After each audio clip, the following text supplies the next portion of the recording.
There's a place I've come to know well, led by a man named Sty. He's full of stories, he is quite a guy. Sit around the campfire and hear him tell his tale. Some may be able to relate to him quite well. We're all just people looking for a place to go. Well, Sty has made one, and it is quite a show. Come meet Sty, he's quite the guy. If you're feeling lonely, come and make a friend. If you need a story, on Sty you can depend. His voice is soothing like a lullaby. Sometimes he brings a tear to my eye. Sit around the campfire and hear him tell his tale. Some may be able to relate to him quite well. We're all just people looking for a place to go. Well, Sty has made one, and it is quite a show. Come meet Sty, he's quite the guy.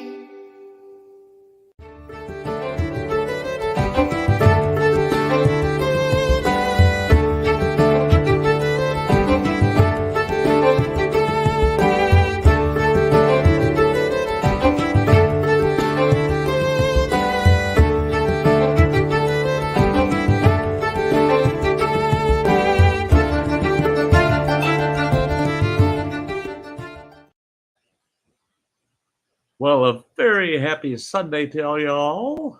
Yeah. Another Sty Story Sunday. Yeah.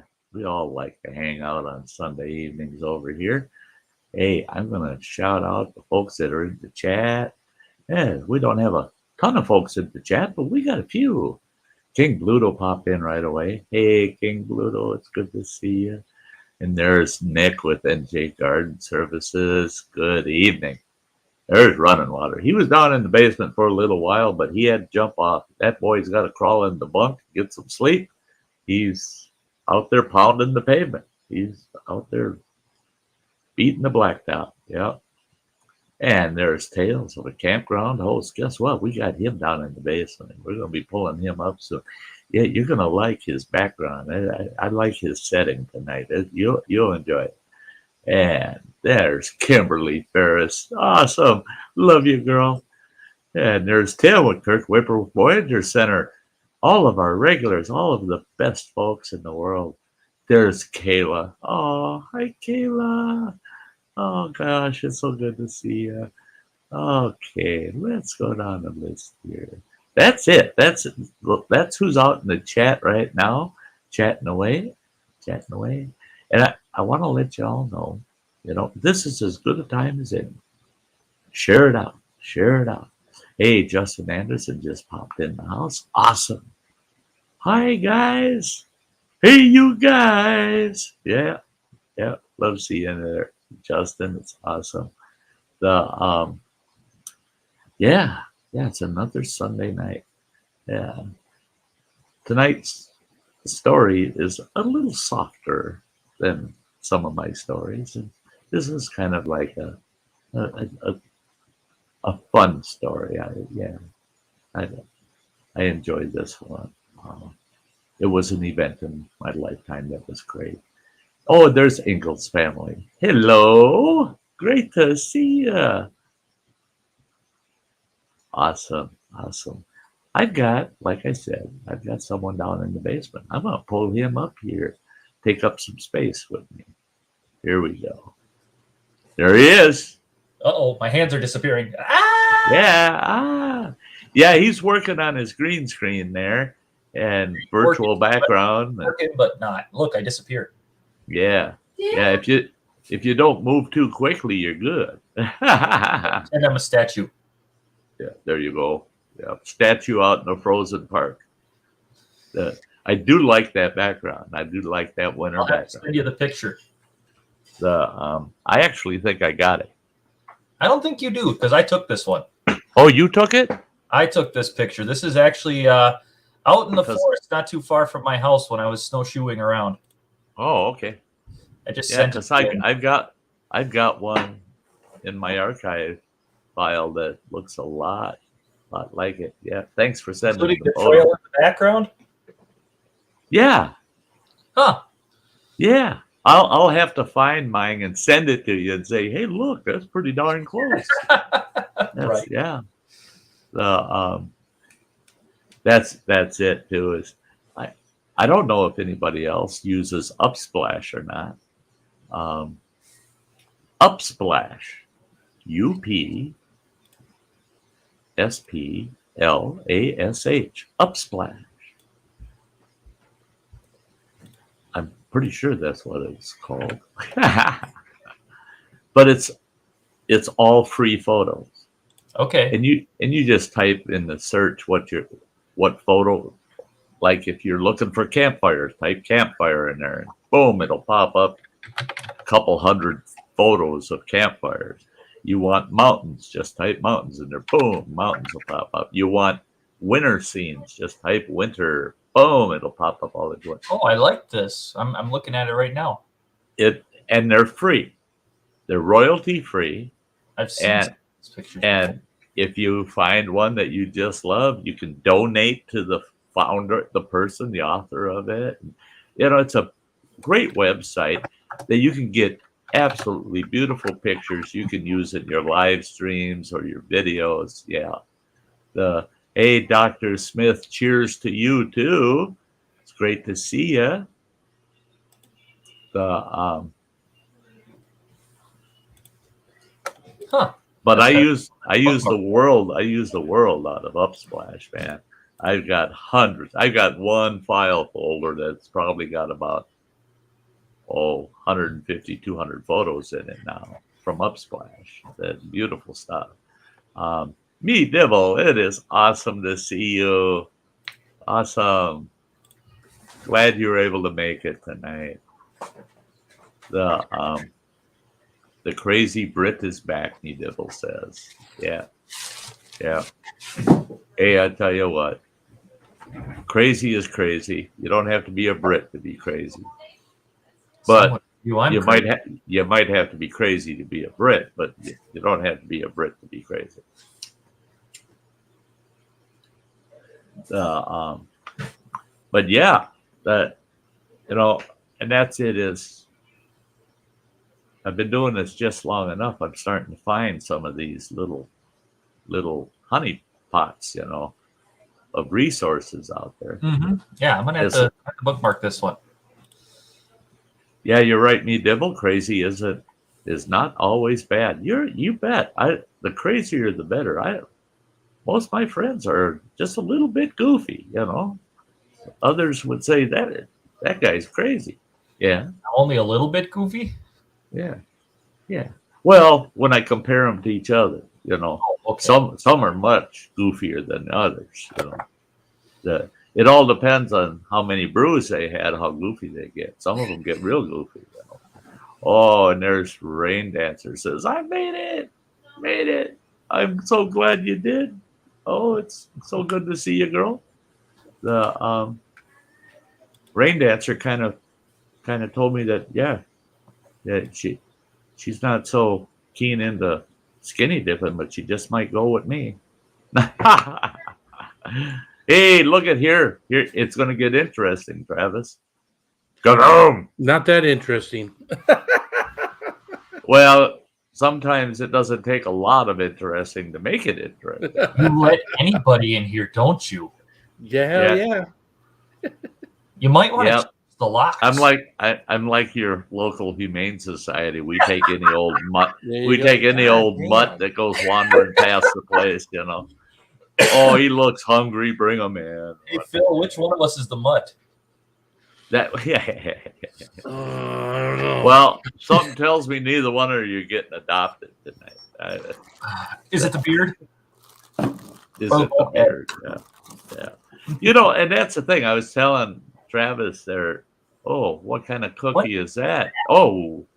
That's a Thin Mint. What did you do? That's been doctored up. It's been dipped in Carolina Reaper and milk chocolate. Oh, wow. Yeah, some of us will do anything. Yeah. Wow. Who'd you get those from? You make them yourself? Or I made them a while ago. I forgot about them. I found them. Oh, they might not wow. be any good anymore. Rain Dancer, when I was saying that she goes skinny dipping with me, she says a few shots and I may, Sty. Hey, yeah, you come and visit me, girl, and I'll put you on the Sty tea and we'll be skinny dipping in a flash. You betcha. Yeah. So do you have your first camp reservation made yet, Sty? No. I am making absolutely no plans until I'm more progressed in getting this move done here. The kitchen itself, I worked on that frickin' kitchen for 4 hours yesterday, and you walk in there, it looks worse than it did when I started. That sounds legit. He's got cabinets in his kitchen, tons of cabinets, right? The only problem is there's like 6 of them, big cabinets. Way the heck up by the ceiling. It's got like a 10-foot ceiling. Well, I got this 4-step stool, right? And I'm all the way up to the top of that thing. Open those cabinet doors. I'm looking in there. And there ain't really nothing up there. A couple of things. That's it. Well, for good reason. You can't get the damn thing. And I'm looking at all that crap I hauled over here. And I'm going, where am I going to put that? And I'm looking back up there and I'm going, aha. I can hide it all up there until some other day, right? Well, I've only fallen off that step stool 3 times yesterday. It hasn't been fun, that stupid kitchen. Then I took the garbage out today. I got a sticker over here on my studio in big caps. Garbage. So I got to see that every time I'm in my studio here, which I'm in here 3 times, 4 times a day. Well,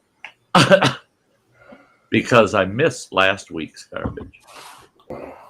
They only haul it once a week.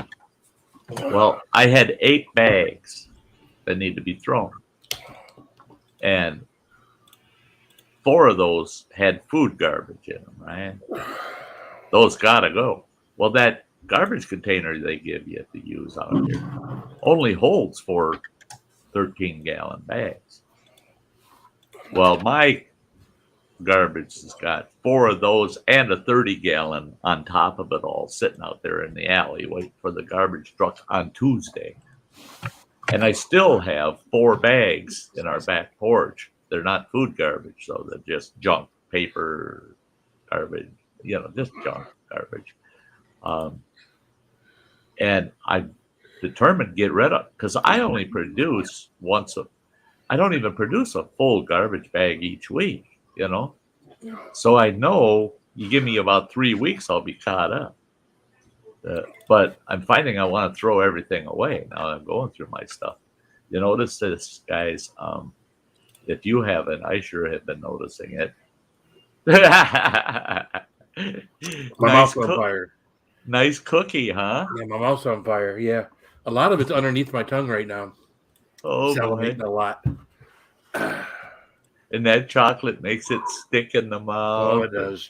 Oh, and of course, it's Carolina Reaper, so it took it like, a good 45 seconds to a minute before it really kind of starts working its way up. Yep.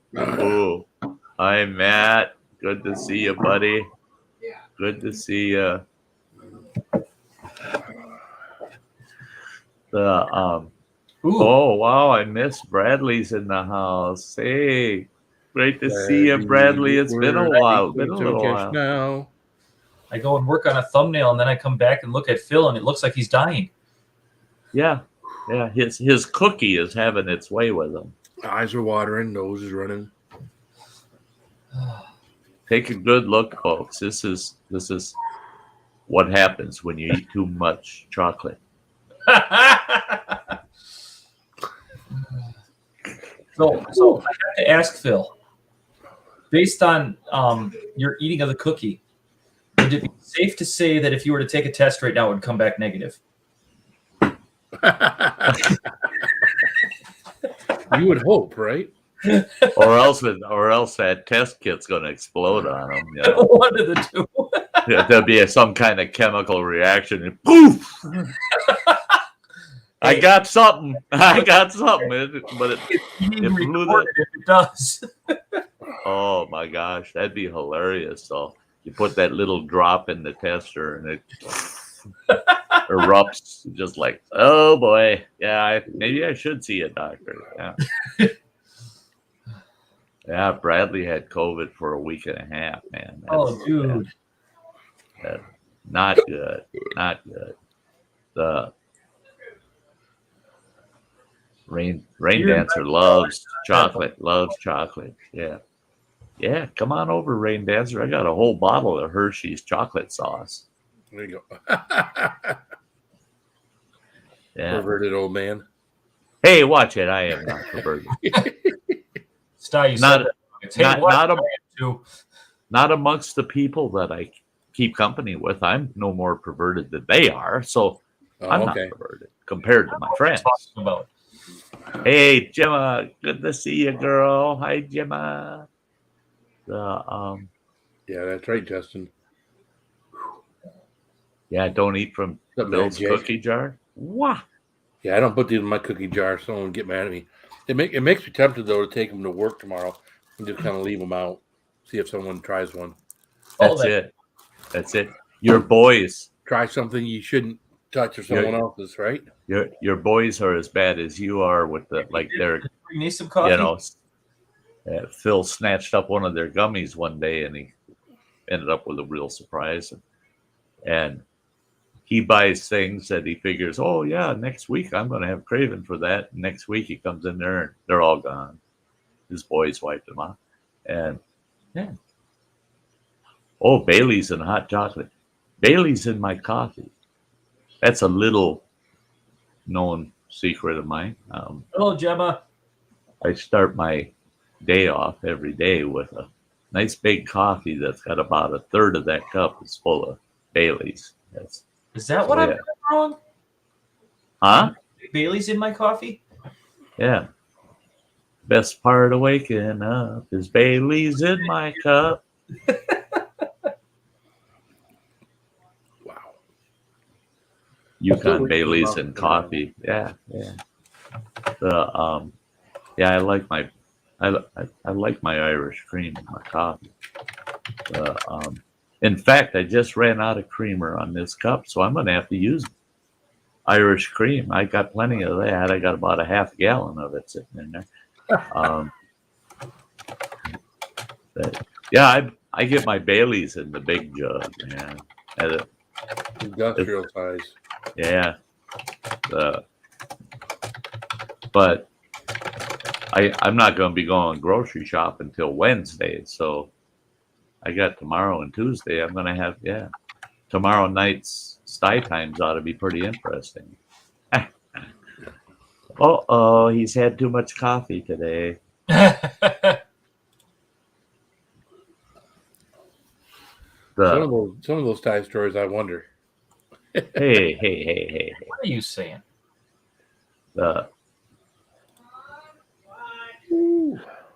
A dessert coffee. Yeah. I was terrible when I had Camp WTF, boy. I drank a standard fifth of vodka about every 2 days. And with that, all the coffee I drank at camp was spiked up with Irish cream. I mean, I was a walking liquor store, man. That is terrible. I was surprised how well I was able to function as a camp host in my camp there with all the Sty tea I drank. And I kept telling people, don't touch that Sty tea. I had guests say, oh, I'm so thirsty. And they grab it. my Sty tea. I'd say, no. Don't drink that. No, I don't want them to even get a taste of that because then they're wise to why I'm so happy all the time. This sounds like another tip I need to take under advisement.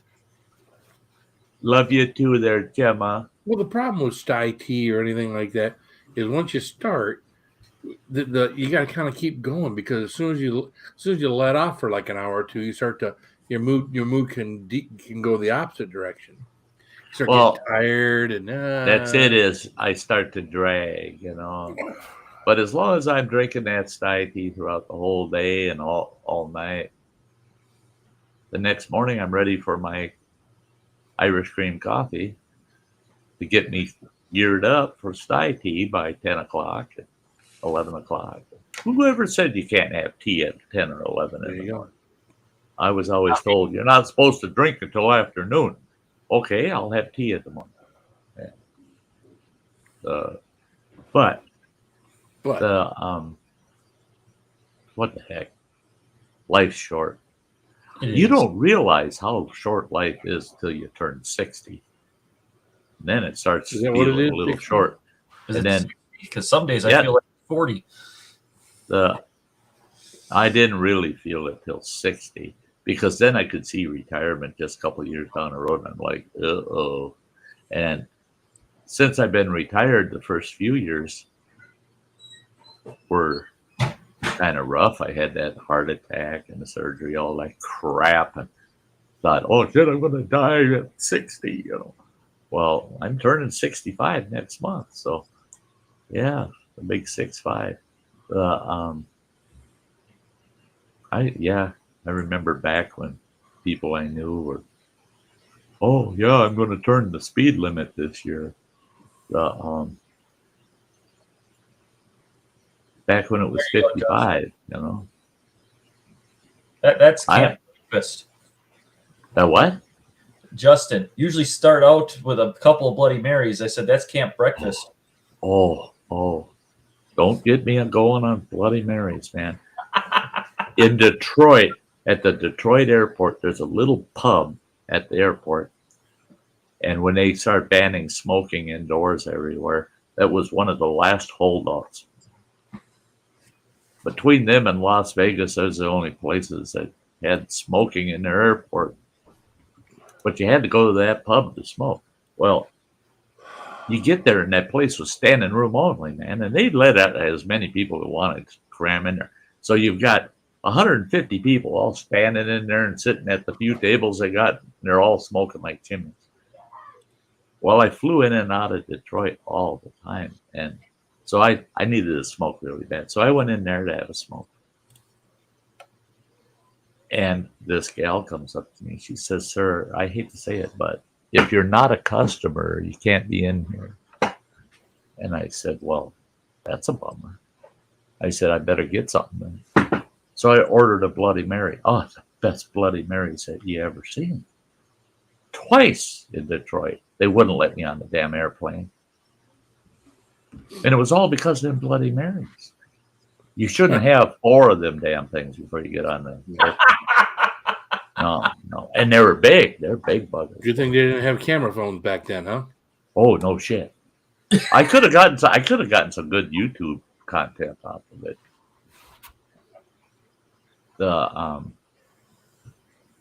But yeah, they had the best Bloody Marys anywhere. So I got on this kick of trying all the pubs in every airport I flew in and out of to try to find a matching Bloody Mary. But no, that little pub there, that had all of the top Bloody Marys, boy.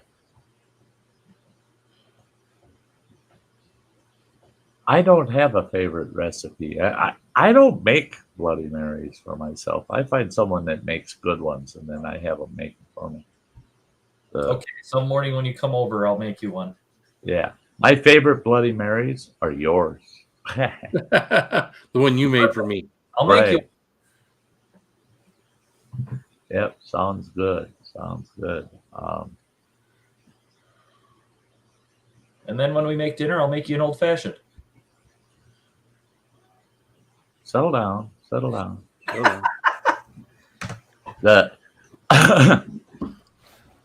little bit of an announcement so that people understand. From now on, with the Sty stories, you folks out in the chat, I love you. Don't get me wrong. Don't take me wrong. But during the Sty story, I won't be doing chat interaction anymore. I won't be taken off topic during that 10, 15 minutes. And there's a good reason in it. I've got 215 Sty stories up, right? I'm going through each and every one of them. I got all the raw footage, but I got to take those, put them in Filmora. I got to cut the Sty story out of it, right? Then I take each one of those little Sty stories and I've got to edit every one of those. And I did one the other day, 67 edits for just one word. 67 times. It was a 15-minute Sty story. Wow. 3 minutes and 40 seconds of ums I cut out of that damn thing. Wow. I also had to cut out distracted comments that had nothing to do with the story. Had to cut those out. I also had to cut out dead airspace, where you just sit there and you go, well, and such and such. Well, I had to cut all that dead airspace out. So for 4 Sty stories, it takes about 2.5 to 4 hours to edit 4 Sty stories, and they're being put into chapters. And so all 215 plus will be put into volumes and chapters, and they're going to be posted to the channel on Tuesdays and Saturdays. All the time. I'm going to pre-schedule a bunch of them so I don't have to think about them. But I got to get several chapters done. And each chapter has 4 Sty stories. It's about a half-hour video. And it's got 4 compressed Sty stories in it. It's a big project. Big project. But I'm enjoying doing it. You know, it's cool. You know, I put a couple hours a day into it, and I'm 3 chapters in. I've got 12 of them done, 12 Sty stories already. When I get about 6 to 8 chapters done, then I'll start posting them. But the reason during the Sty story, during the live, that I'm not going to interact is I got to cut that interaction out of it. You know, I'm answering questions that are not relevant. I'm saying hi to people as they pop in. They're not relevant to the actual story itself. And what I'm doing is compressing all these stories and cleaning up the language and the grammar, because once they're all done, Running Water and I are converting those from voice to text. And we're going to do a self-publishing, and we're going to make it available. Oh, I love that idea. All of the Sty stories, 200 plus, will be available on Amazon in written form, Kindle, and audiobook. So Running Water talked me into it. I told him, I said, I'm not authoring nothing. He says, you don't have to. He says, we just got to have good, clean recordings of all your stories, and we'll go voice to text on them. And then we'll edit the text. And he says, but if you can cut out all of the wasted stuff, you know, he says it'll make the editing portion much easier. So yeah, that's the project I'm on. And that's why when I tell the stories, it'll be just a little different. You know, I'll be more focused on getting the story told. And that's so much less editing I will have to do in the future. 215 stories into this is a little late to start practicing that, but maybe a year from now, my editing will seem a lot easier. Before we do the story tonight, I wanted to show you guys. I finally got my camera set up. Let's see here. I want to show you what my studio actually looks like, and that's going to require me to get rid of my green screen, right? So boom, there. Here I am in my studio. That's pretty blah, isn't it? Mm-hmm. So I'm going to switch up the cameras here and show you what Sty is sitting at. This is the new studio. Wow. You can, whoa, over here on the left and way over here on the right, these two monitors are run on a separate PC. The one right in the center, that's all StreamYard. That's all StreamYard. Anything YouTube, StreamYard is right there. Right now, what I got going on these screens is off to the left. I've got my Facebook group, the Sty Shack, so I can monitor activity over there. This screen, as you can see, is the chat. Big as day. Beautiful. I love it. I don't have vision problems anymore. But it's set up really great. I'm starting to really love this. So I'm going to be doing a members only video, and I'm going to do a walkthrough of how this is all set up and what all the equipment is. And then I'm going to let that hang out there for my members for probably about a week. And then I'm going to make it public so everybody will get a good walkthrough of the whole studio. So I just wanted to share that with you guys. And I'm going to pop back to the other camera, get my background back where it belongs. And there we are. We're back in the library, and we're good to go. So that's it. That's the new studio. Let's get this Sty story done. We're going to throw these fellas off to the side, and we're going to do our Sty story for the night. So here you go, folks. Another Sty story. Dance in the rain. Dance in the rain. Now, a lot of people probably think, yeah, when's the last time you would have ever seen Sty dance in the rain? This ain't about me dancing in the rain. This is about me witnessing somebody dance in the rain. Back in the early days, when I was first married, my ex-wife and I, we'd love to go to Valley Fair in Shakopee, Minnesota. It's a big, stinking fairgrounds, man. It's huge. And it's kind of like a Six Flags, kind of place. It's a huge fairground. And it's laid out. It's really neat. It's almost like a mini Disney World, for crying out loud. And all kinds of rides and different events and things. They got a big aquarium kind of thing there. Yeah, it's a beautiful place. Beautiful place. But everything at Valley Fair is blacktopped. Everything's blacktop. Green space are like these little islands of land with trees and grass and stuff. But the majority of this whole huge complex is all blacktop. Well, this facility was pretty new. And the wife and I went there to spend the whole day. That's a place where you get there early in the morning, you don't go home till they're shut down late at night. You want your money's worth. It costs a pretty penny to get in that joint. Well, so we went for the day. Shame on us, we didn't pay attention to the weather. We got there and it was hotter than the devil. Oh my gosh, it was hot. And it was humid. And we're just in shorts and t-shirts and they got awesome water rides. And we were looking forward to the water rides. And maybe we can cool down partway through the day. Well, we're wandering through this big park, and we got to this spot where they've got this big arcade with all these pinball machines and video games and stuff in it. And next to it is this big gazebo kind of affair that they sell food and drinks and stuff. It's like a big, huge outdoor bar kind of affair with a big roof over it.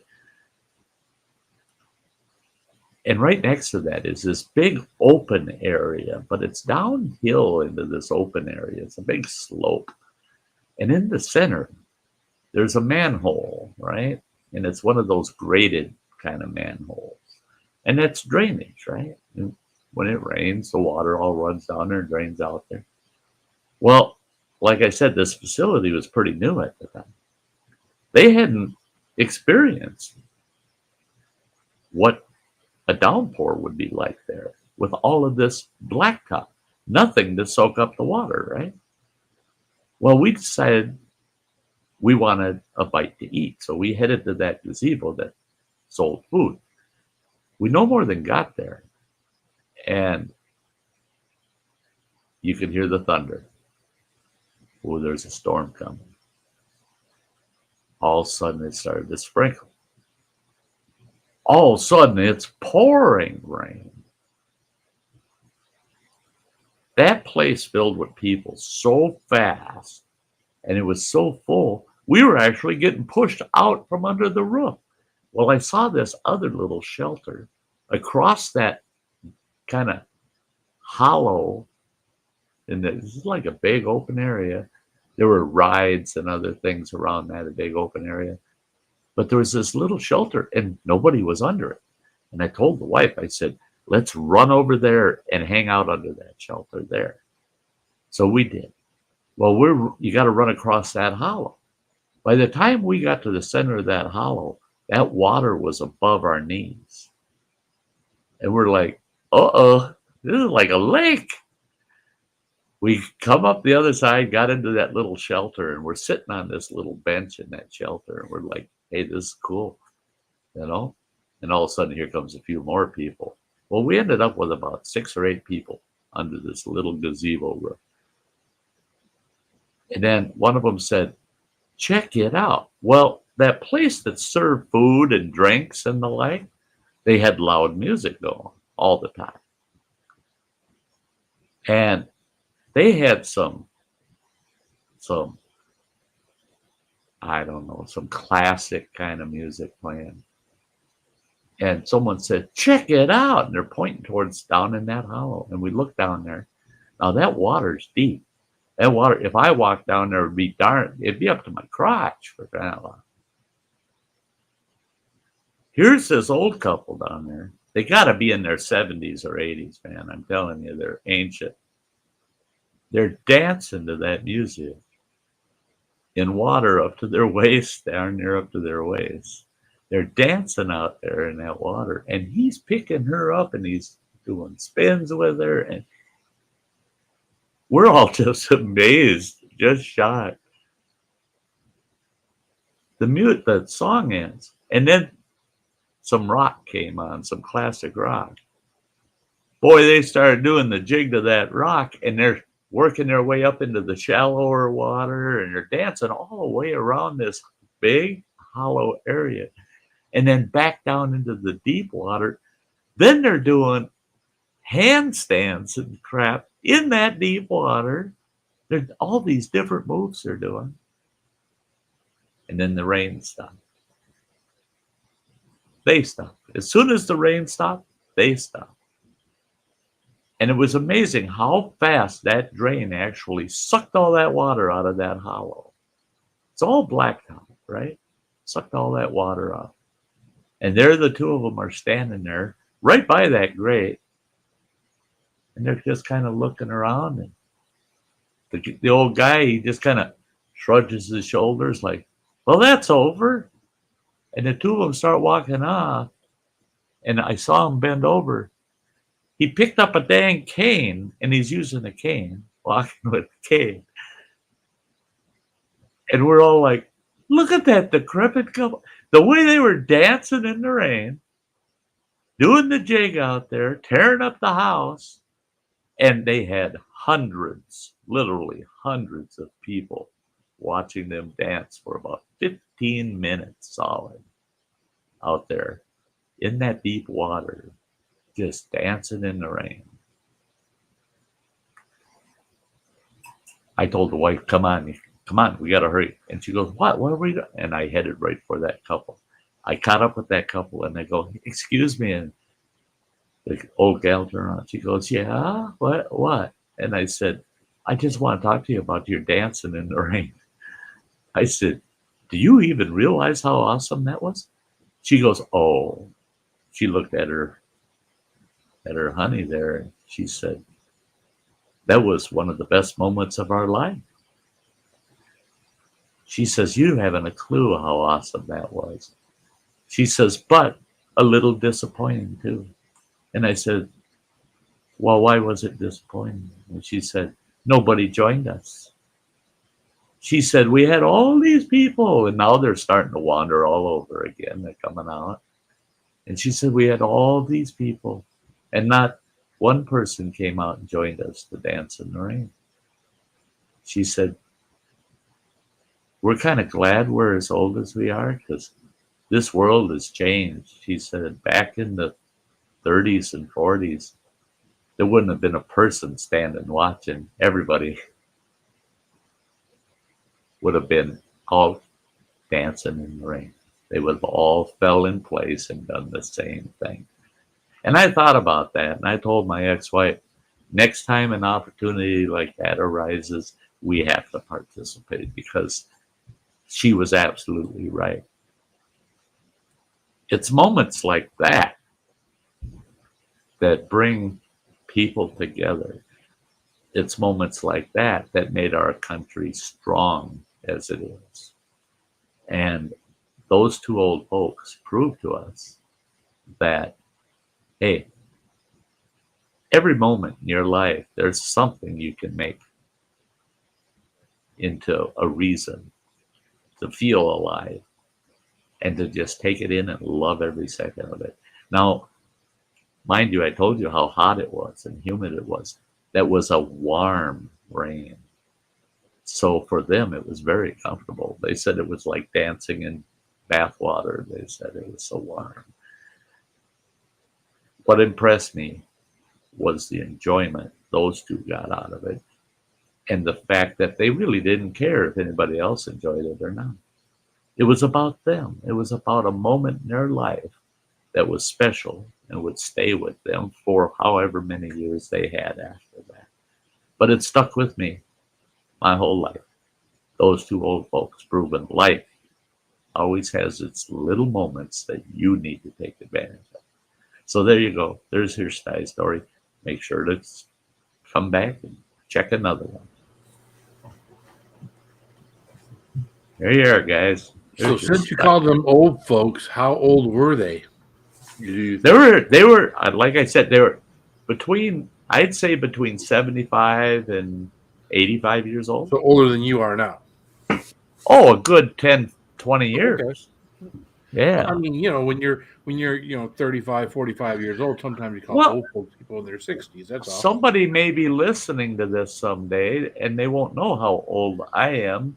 And, but if I was certain that they'd know how old I am, I would have said these older folks. Okay. Even amongst old folks, we've got old folks, we've got older folks, and then we got them ancient fuckers. I remember a time not too long ago where I was in my 50s or early 50s, and someone said that she was 65. She was old and she was 65, and I said, "Oh, you're not that old." And I thought, "What the fuck did I just say?" That's it. That means it. I'm getting old, right? If you think, that's not that old. Shiva says, I wonder if they were Indian rain dancers. That they were after the fact rain dancers. Yeah, they didn't start dancing until it rained. Yeah,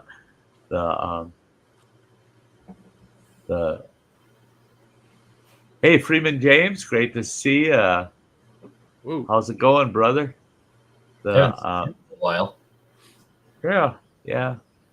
James is out there, and he must be doing okay, or I would hope I'd hear him and my sister. He's my brother-in-law, if you didn't know, Travis. I did not know. Yeah. I think, actually, now that I think about it, I think you did mention that once before. Yeah. Crazy old Freeman James. Yeah.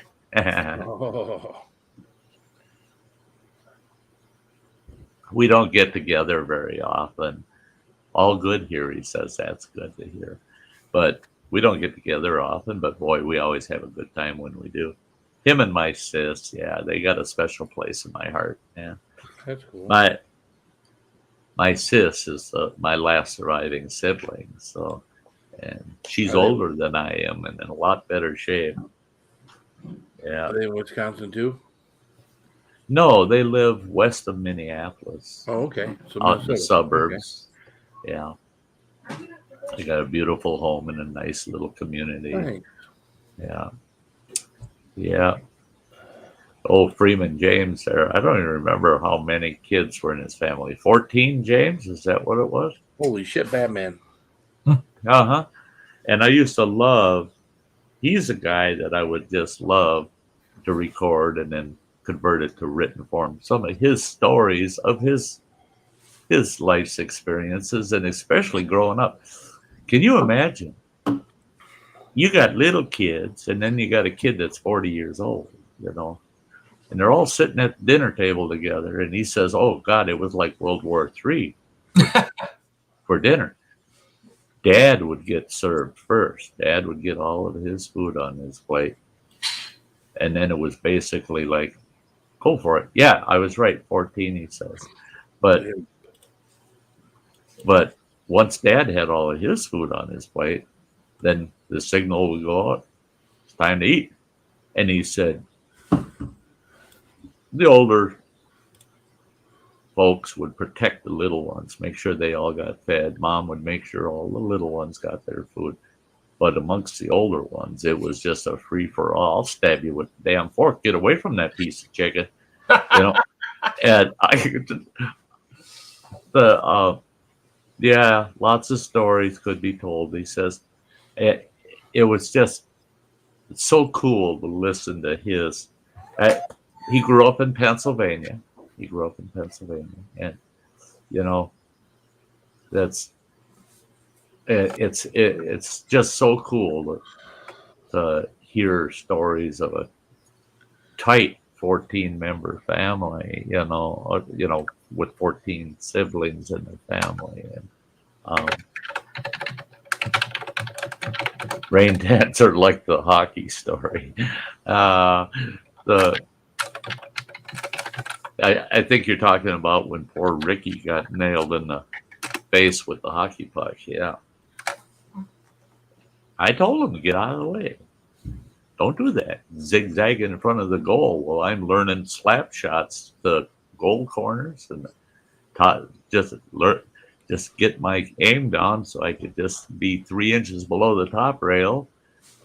And that's but little bugger just happened to be at the same height as the top rail. Poor little bugger. Take a hockey puck at about 65 miles an hour in the forehead. See what that does to you. That's going to hurt. He was wearing a knitted kind of stocking cap, and it's still, I think he ended up with a half dozen stitches, Oh, I don't doubt that. Oh, it peeled his skin right back on his forehead.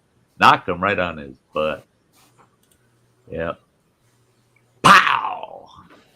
Oops. Ricky's done in, yeah. Oops. I'm pretty sure more than oops. Yeah, we've heard the Ricky story before. Once. That one. More than once. Not that hockey one. I've only told it once. And then now I'm repeating it. And again, Phil, shut up. There's maybe somebody that hasn't heard it. I'm saying we've heard it before.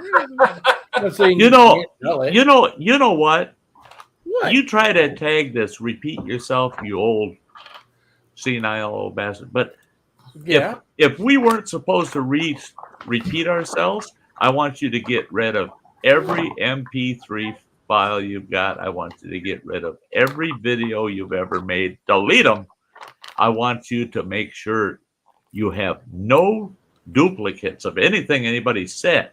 Ever. Because what you did was you just made everybody, even if they're a 5-year-old doing a kiddie YouTube channel, you just made them old farts. Oh, there he goes. He's repeating himself. What do you mean? Well, I watched his video 10 times. I had to listen to that 10 times. He's a grumpy old fart, ain't he? Yeah, I can be.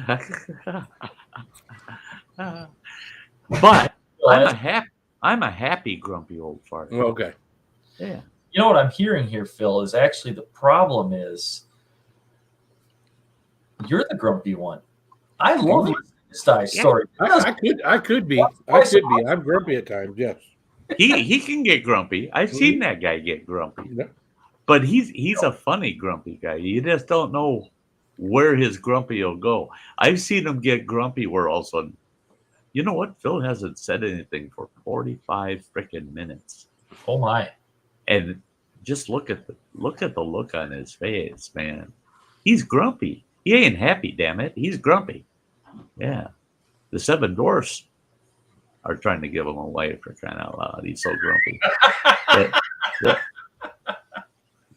He's threatening you with a knife now. he can do that from Michigan. I don't care. Yeah, he can threaten me all he wants as long as he's over there in Michigan. As long as he's still in Michigan. You are still in Michigan, right? Yes, sir. You're not using a really good green screen and actually you're in Bayfield? Nope, that's all real. There you go, Rain Dancer. Some stories are meant to be repeated 100 times. Absolutely. There you go. Please don't start doing that, Sty. No, I'm going to repeat 215 Sty stories 215 times. All right. On my channel. That's going to be crazy, man. You got a choice. You can come watch a live stream, catch the Sty story, and just watch all our fun conversation after the fact. Or if you just want Sty stories, that's one thing too we're doing is I will be, and I looked into it today, I'll be creating an actual podcast webpage. And we're going to get the podcasts published, to probably Spotify and a few other podcasting locations. And all those Sty stories will be podcasted, probably one story every, like twice a week, a story twice a week, podcasted, where you won't even see me, it'll be a virtual background or something. And it'll just be the Sty Story podcast. You think I'm going to be trying to market the Sty Stories a little bit? Yeah, just a little. Can't say that I blame you. And really, what I'm doing is, I had someone convince me, it wasn't Running Water, but someone else convinced me. They said, Sty, that's your legacy, is your damn stories. They said, how are you going to leave that to someone? And I said, I think I got an idea. And so, yeah, that's my legacy to Running Water. If it works out, it generates a form of revenue or something, it'll be to his benefit. The day will come when if it is of any value, it'll be his. The ownership will be his. So that's just like my studio. I had someone the other day message me and say, I can't believe your kids bought you all this crap. I said, he didn't buy it for me. He bought it for me to use until I die, and then it's his. This studio is going to be fully equipped and operate. The day after my funeral, he'll pop on here and say, let's see, what do I want to do on a YouTube channel? It's all ready for me. I mean, so what he's doing is investing in his future and my current convenience. That's what he's doing. Cinda Lou, great to see you. Yeah, I had a good day. I wouldn't say it was a spectacular day, but it was a good day today. I had a pretty good day. Went too fast, though. That's the way I felt.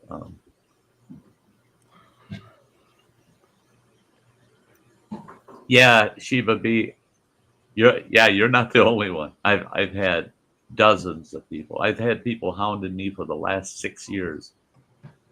Sty, you need to write a book. You need to write a book about your experiences out in Montana when you moved your family out there and went up in the backcountry. I mean, I still got dozens of stories from Montana that I could tell. Some of them I'm just like, I don't know. I will see. They're in the hat. If they get pulled, they get pulled. It's like tonight's story. I didn't know I was going to do tonight's story until about 4 days ago, because I have all my stories are in a document. All the stories I've done, all the stories I have to do, all the ones that haven't been done have been tagged, and I do a random. It's a number generator. They're all numbered, and it picks the next story for me. I put them on the list, but I don't pick which one's going to be next Sunday. That generator does. So, yeah. When younger, traveled across the states. Book was Grimm's Fairy Tales. Read it several times.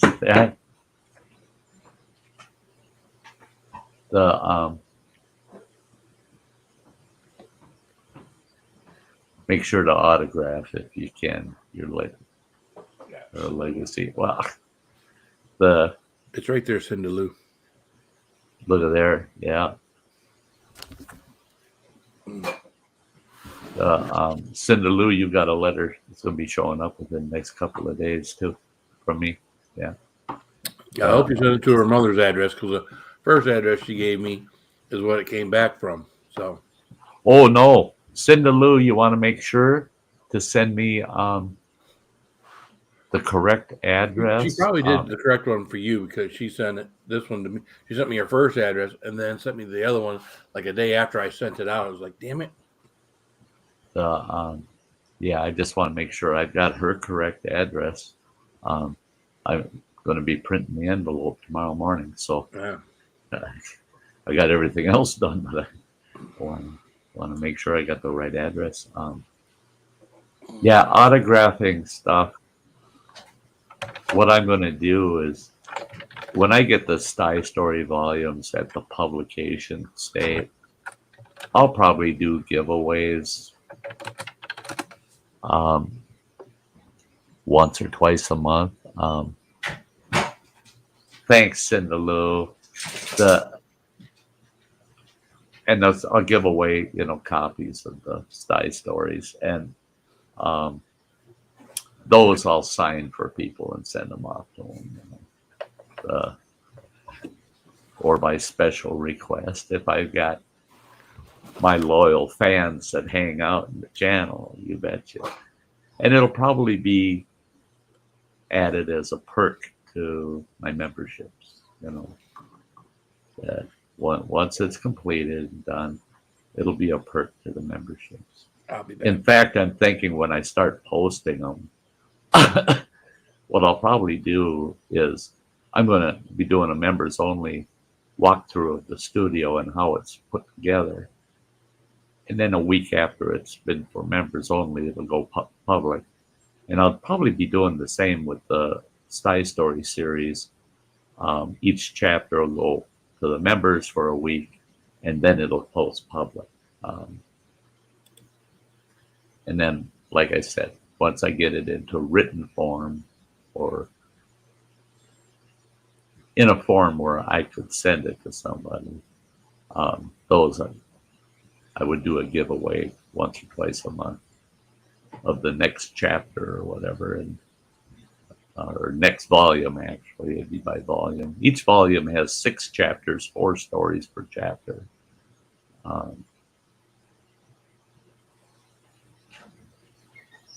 Yeah, Rain Dancer, the Postal Service has gotten sloppy. Our postman, that's one thing living in the apartment I did kind of like, is I would go down and check my mail 10 o'clock every morning, and it was there, because my mail got there between 8:45 and 9:30 every single day. They never missed a single day of it. 3 years living in that apartment. They were dead on. And okay, Cindy Lou, will do. And here, well, first my youngest son said, yeah, the mail's there at 12:30 every day. I came over here for a week straight because there was something important that Running Water needed that was coming in the mail. And I'd sit here till sometimes 2:30. No mailman. No mailman at all. Well, then, now that I moved in here, I found out the mailman will show up anytime between 1 o'clock and 4 o'clock. You don't know when the hell he's going to show up. And I finally got him to stop parking. He'd park his truck right out front of the house here, right in front of the sidewalk, right? We got snow up past your knees, and I got a path cut out to the street, right? Well, don't block that path. Oh, no, he parks the mail truck right at that path, so he opens the side door, walks right up the path of the house, drops the mail. Well, we got a snowblower sidewalks on the street, too. What's he do? He comes up to the house, drops our mail, goes back to his truck, goes in there, grabs all the mail for the next 2 blocks, puts it in a bag, and takes off down the sidewalk and delivers mail to all the houses for 2 blocks. And then moseys his ass back to his truck. There's been 5 times I wanted to leave the house, got my truck parked out on the street, and I can't get to the damn thing without walking to the end of the block and out to the street and back to my truck, because his truck is parked right against the snowbank with the door going right to my house. So finally I caught him the other day. I said, next time that truck's parked in front of my sidewalk and you're not on my porch or in that truck, I'm getting in my truck and I'm going to back into it and I'm going to shove it 6 blocks the other direction. Woo, woo, woo. They said, hey, you know, the old term going postal's coming back.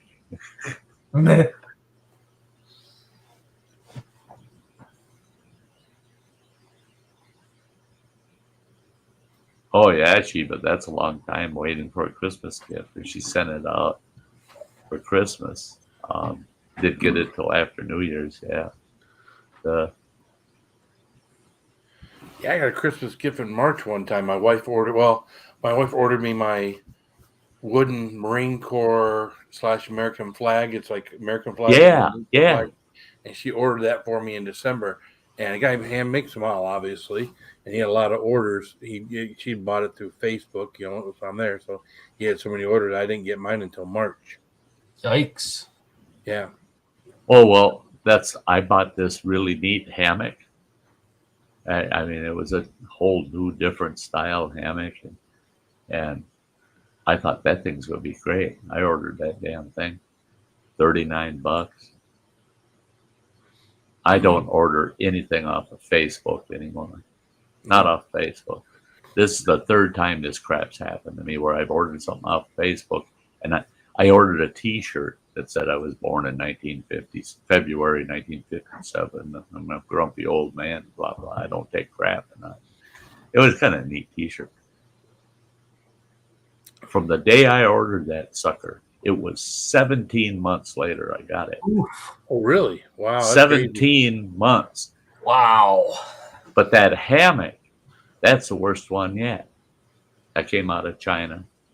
They finally a package comes from them. I am excited. I got my, and then I'm looking at it, I'm going, this tiny package is a hammock? I ripped that bugger open. It's the case. It's the little bag that you stuff the hammock in. Where's the rest of it? No hammock. That would be, let's see, it's January, so it'd be 27 months ago. And I contacted them, said I never got it. I want my money back. No, you ain't getting your money back, but we'll send it to you. No, still haven't seen it. Still haven't seen it. I've been doing that for over a year. And because of the time frame involved, credit card company's not going to reverse the transaction. They said it went too long. It went too long. That they have to. You only have so much time to say that's not an appropriate transaction, or I want to reverse it. So I thought I could resolve it, which not anymore. If you don't send it to me, I'm getting a hold of the credit card company saying, cancel it, reverse that transaction right away. And then they can fight with me about getting paid, you know. I remember it wasn't too long ago. I ordered a T-shirt. I believe the Lions were in the playoff. The playoffs were in Houston, and it said Mission HTS, Houston, Texas, right? Mm-hmm. And then the day the Lions made it in the playoffs, which would have been that Sunday, I ordered that shirt. I got that shirt Monday, the day after they lost in the first round of the playoffs. Are they trying to tell you something? But I've got a picture of me on Facebook. Every year it comes up, me holding this shirt up with this big smile on my face because it was the next day right after they had lost in the first round of the playoffs, and it was one of those things I kind of knew when I ordered it that would be the case, but yeah, got it just in time. The way it's good to see you, Jason. Welcome to the channel, and hello from our new home in Idaho. Idaho. You to what? The what? You to what? You said Idaho. Idaho. What? That's it. I tried that once. I was unemployed for a while, and the ex-wife said, "You got to go to work. You got to go to work." She said, "I don't care what you do. You just got to go to work." And I said, "Oh yeah, I'm pounding the payment. I'll Dick Slinger. Spicy in the private chat. Is that Cinda Luz? Yeah. Oh, thank you. Well, hopefully that matches up with what she gave you, because that's the second address I got from her, not the first. Sure, right. That's her mom's address. Yeah. But what the hell was I saying? You get ready. Idaho. Yeah. Idaho. I told her, I said, it's gotten down to the point where I'm going to have to become a prostitute, go down and work on the corner. And she said, "I don't care what you do, as long as you get to work, do something." So I did. She got madder than hell at the end of that first week. She said, "Why are we $150 short in our bank account?" I said, "Well, this prostitution thing is no good." I said, "I'm going to quit." She goes, "What's that got to do with it?" I said, "Well, when I got to pay out $20 a shot," I said, that gig ain't no good. I thought you could make $20 every 30 seconds. What's going on? You're supposed to get paid? Oh, you're. That's what you were doing. That's what I had it all backwards. Oh well. It was an experience,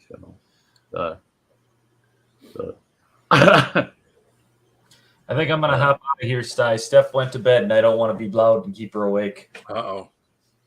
That 3 a.m. comes early. You get in trouble, boy. Exactly. I don't want to get in a heap of trouble, boy. I don't want to get in trouble. Yeah.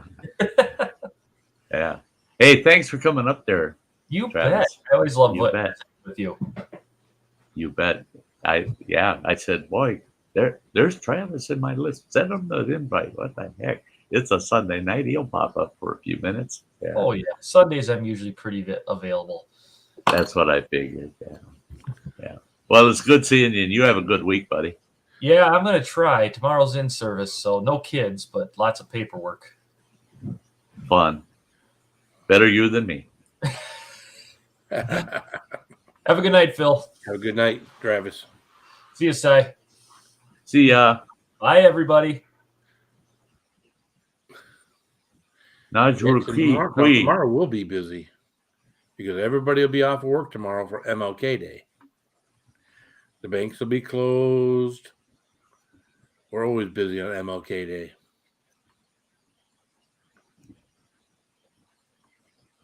That sucks. No, that works for me. I'm not going to town till Wednesday. So yeah. I used to hate bank holidays, man. It seems like anything's a bank holiday anymore. It seems like they're open on Saturdays now, but it seems like they're closed for any excuse during the week. Holiday or whatever, Yeah. Now the post office, they don't ever close because the post office is closed. I see them delivering packages for Amazon and everything else on Saturdays and Sundays anymore. There isn't a day of the week that you don't get a package delivered to your damn house. Yeah. Oh, they were busy delivering on Christmas Eve here. Man, trucks running everywhere. Boy, they're delivering to beat hell. Nothing on Christmas Day, but Christmas Eve, man, they were just pounding it. And the day after Christmas was a Sunday. Well, that Monday, they seemed busier than they were on Christmas Eve day. I mean, they were just out there pounding it. Seeing these guys just running the houses with packages and crap. Crazy. Yeah. You hope they're making good money if they're working that many hours. You hope that the money is a benefit to them. You hope they can take time off other times during the year. So.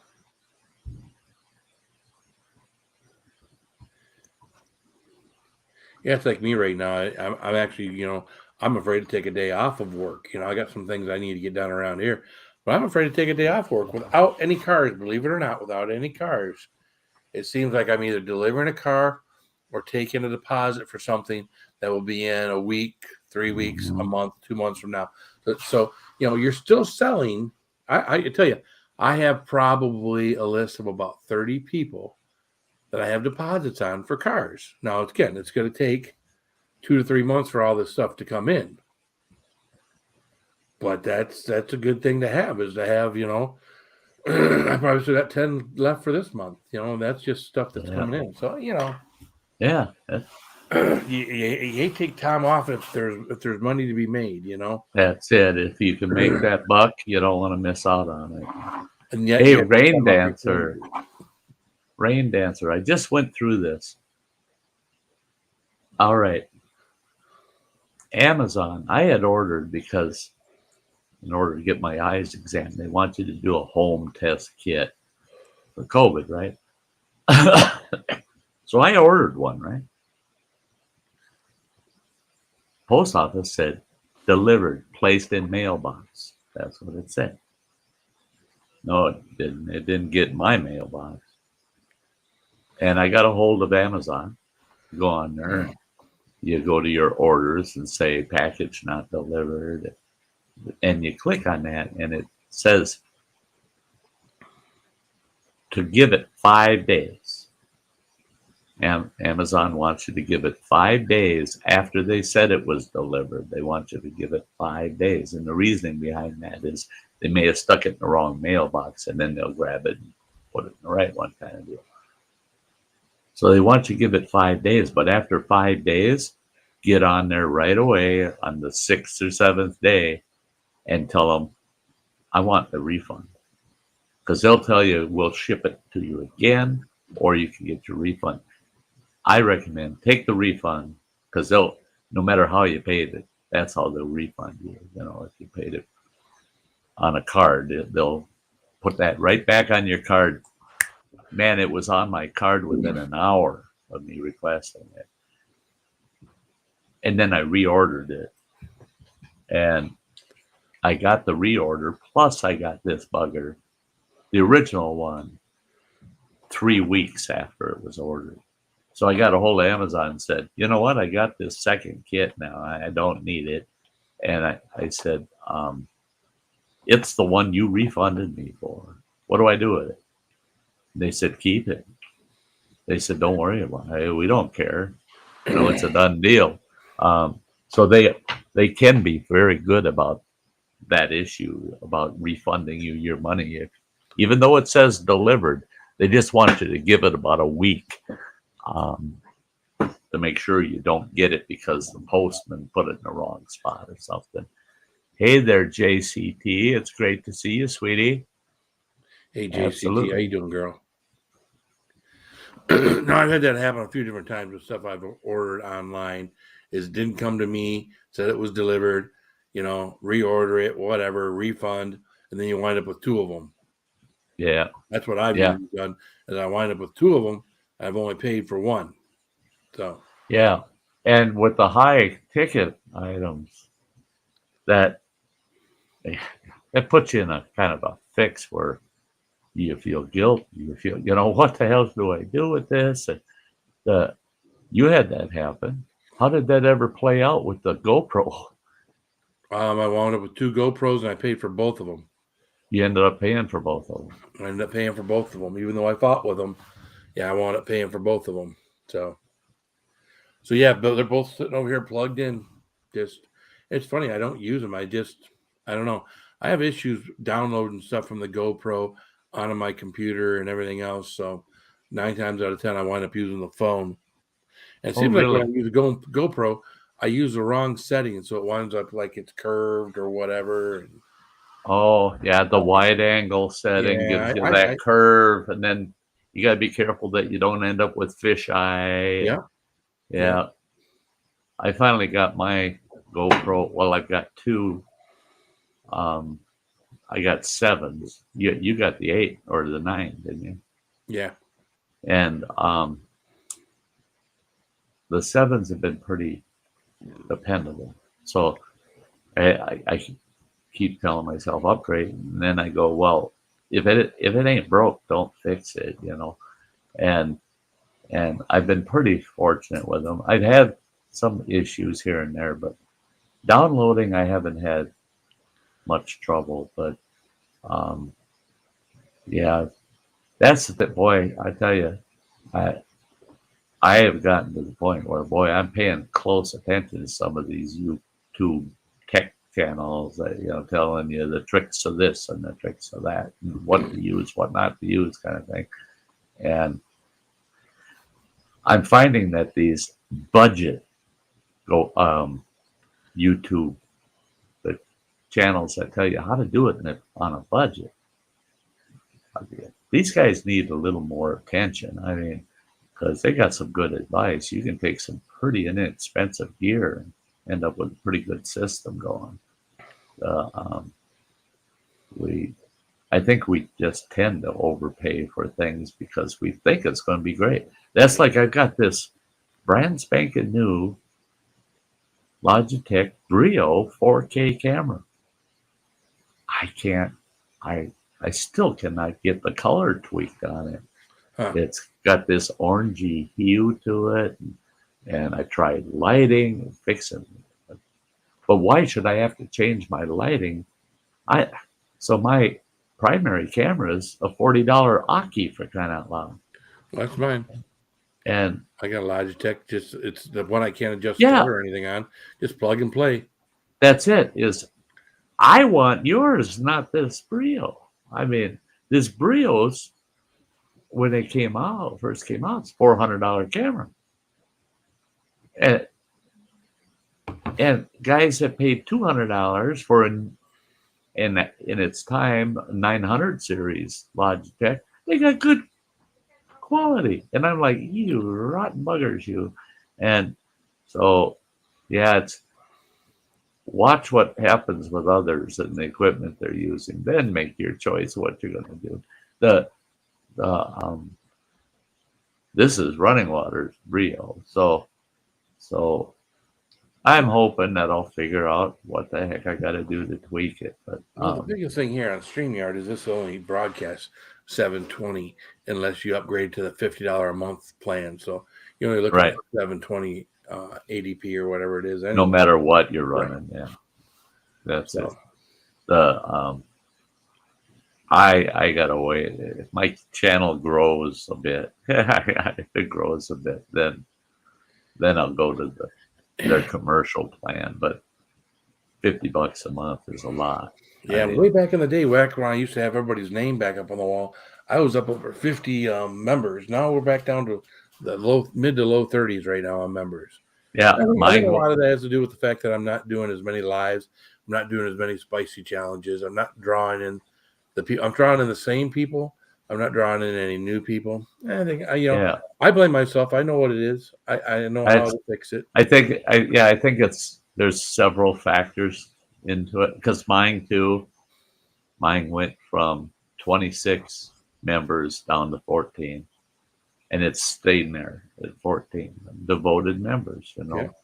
They're great people, but it makes you wonder, what's going on. So you start looking at your analytics, you start looking at how are people watching, what are they doing, and what are you doing for content and things? And you start weighing, oh yeah, I can understand why a few dropped off. But you look at who those followers were and where are their interests really at, and you're like, oh yeah, and I haven't been feeding that. I haven't been feeding that group of people, so Sure. that's why they're dropping off. And it's quite the game. Well, hello there, Riles D's. Nuts. What's that? It's Ral D's nuts. Nuts? Nuts. What's up, Ral Nuts? D's? It's good to see you. Good to see you. But yeah, that's it. Is memberships. I'm gonna be working on that. I got crap. I'm gonna start doing. I gotta start doing member only stuff, and I gotta work on the perks. The Teespring is just driving me nuts. I hate Teespring. Hate it. I've gotten so I just hate it. It is so hard to design, manage, and take care of my Teespring. It just one day this is available, the next day it's not, and it back and forth. And people said, "I'm not buying stuff from Teespring from you anymore," and I just like that shit. You don't want dissatisfied people. No. So I don't know how I'm gonna work around that. I've always got ideas for Teespring, and I come up with ideas, and when they don't pan out to where anybody really buys them, it's just kind of disappointing. So I always think I got a really good idea for something, whether it be something to do with the channel or something to do with whatever. Right. But that's like I checked my Teespring the other day, and I hadn't checked it for over a month, and they owe me some money. Yeah. $1.50 for crying out loud. Wow. I tell you what, that breaks the bank. I mean, I wonder too. Do I have things priced too high? I try to keep things down lower towards cost, but a few things are a little higher. I'm thinking, well, if people are buying it because they want it, and part of it is to support the channel, I think you should be able to have a little profit in it and not have a little profit. That's it. It's mine are always like 25 to 50 cents over their price. So I'm only making 25 to 50 cents on an item. You're just happy to see someone wearing Sty North apparel. That's all. Well, and that's the way too. That's the way I started out. This is just for marketing. It's just for marketing to get my name out there. People walking around town with a Sty North hoodie. That's cool. Sure. But then I realized that you put a lot of time into designing that stuff and getting it up there, and then you don't make nothing. They might buy enough product where, oh yeah, you figure out how many hours you spent developing that product. Wow, I made about 95 cents an hour so far. Right. And it's been there for 6 months or a year. And you're like, is it worth it? Is it worth the headache, the time? And does it really draw somebody? I liked how when you first started doing your Teespring, Phil, how you had so many followers, all those followers that were showing up with their hoodies and their T-shirts and, sending little video clips or still pictures of them with it. I loved that. I thought that was awesome because that means the marketing side of it works, But we were new, we were fresh on Teespring. I had a great person take care of my Teespring for me at that time. Anne was doing a phenomenal job. Yeah, she was. Designing and putting stuff on. I can't thank her enough for what she did for me then. But that was at the very beginning when I think that was when I was at the peak of my spiciness as far as what I could handle. So I was doing the big challenges, doing a lot of challenges. I was fresh. Now for a lot of people, obviously there's not a lot of channel growth here. There's not a lot of new people watching. So, and of course, again, I don't do enough spicy stuff. I don't spend as much time dying on the floor as I used to. Yeah. Yeah. Which is what it was, right? I haven't had to babysit for so long. I mean, Yeah. Yeah. Oh, I remember those streams sitting here going, Phil, let's see your hand. Let's see your hand. And you'd raise your hand and you'd drop back down. Well, Yeah. the thing is now I can be a half an hour into getting some cramps or whatever. And with my kids and what they do for a living, I can pop a gummy in, turn the camera off, and within a half an hour, I'm okay. I'm not dealing with all the pain and whatnot that I used to have to just grunt through before. But Right. Well, and that's it. You have to think about your own well-being sometimes Yeah. too, and that's like me that people are saying, but Sty, you're not doing the outdoors content, this and that. Well, folks, I'm going through this huge move transition. That's a big thing. Last year I was out in camp. I did over 100 videos. So yeah, it is what it is. If I mute myself and disappear, it's because I got to sneeze. I did that while you're doing your Sty Story. I was already muted. I had a great big sneeze during your Sty Story. So yeah, doesn't mean I went anywhere. It just means I'm off screen while I'm blowing my brains out. I'm one of those that when I sneeze, the neighbor's windows rattle. Me too. I want to get it out of my system. I like to sneeze one time and be done with it. Oh, I don't know. When I sneeze, it takes about 45 seconds to a minute to get over because it's going to be 4 to 6 in a row. Boom, Okay. boom, boom. And I'm fatigued afterward. I'm pretty shook. It's like going through a car wreck. I get done sneezing. It's like, what the hell just hit me? Yeah, a couple of his heat challenges were pretty scary. Pretty scary. Yeah. Well, I can remember Connie even in here sometimes like, man, those people look pretty worried about you. I'm like, yeah, well, they've been here for quite a few of them. So, and that's it, is we knew you well at the time. And we knew the things you were doing. And some of us had tested the boundary. I went through the cramps that one time, and they were bad enough that I said, Bill's insane, because that's a fraction of what he's going through. And hey, Timothy Parker, it's great to see you. Thanks for stopping in tonight. Remind folks again that, share it on out across your medias. It's funny, though. People say they care, and I got Rain Dancer, but more people show up and more people do what they do and more people support you when you put yourself through more pain with what I do. I mean, what I do is different, obviously, from what you do. But the more I do, the more I put myself through, the more people support. So, well, that's always been a question in the back of my mind. Is people say, "Oh, I just love you. You're just great. You're just wonderful. Can you come close to killing yourself again for me?" It's like, holy shit! Who needs enemies with friends like that, right? I mean, but it's like it is what it is. It's what people want to see, But people love seeing car accidents and different things on YouTube and TikTok and all that stuff. People like seeing some of that stuff. They don't want to know. They don't want to know that people get hurt, but to see it's like, oh my gosh, it's that. Yeah. It's an adrenaline rush, right?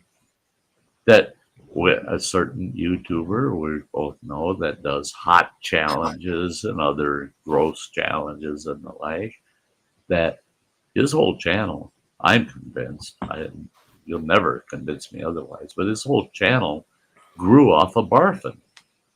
I mean, oh yeah, everything he did,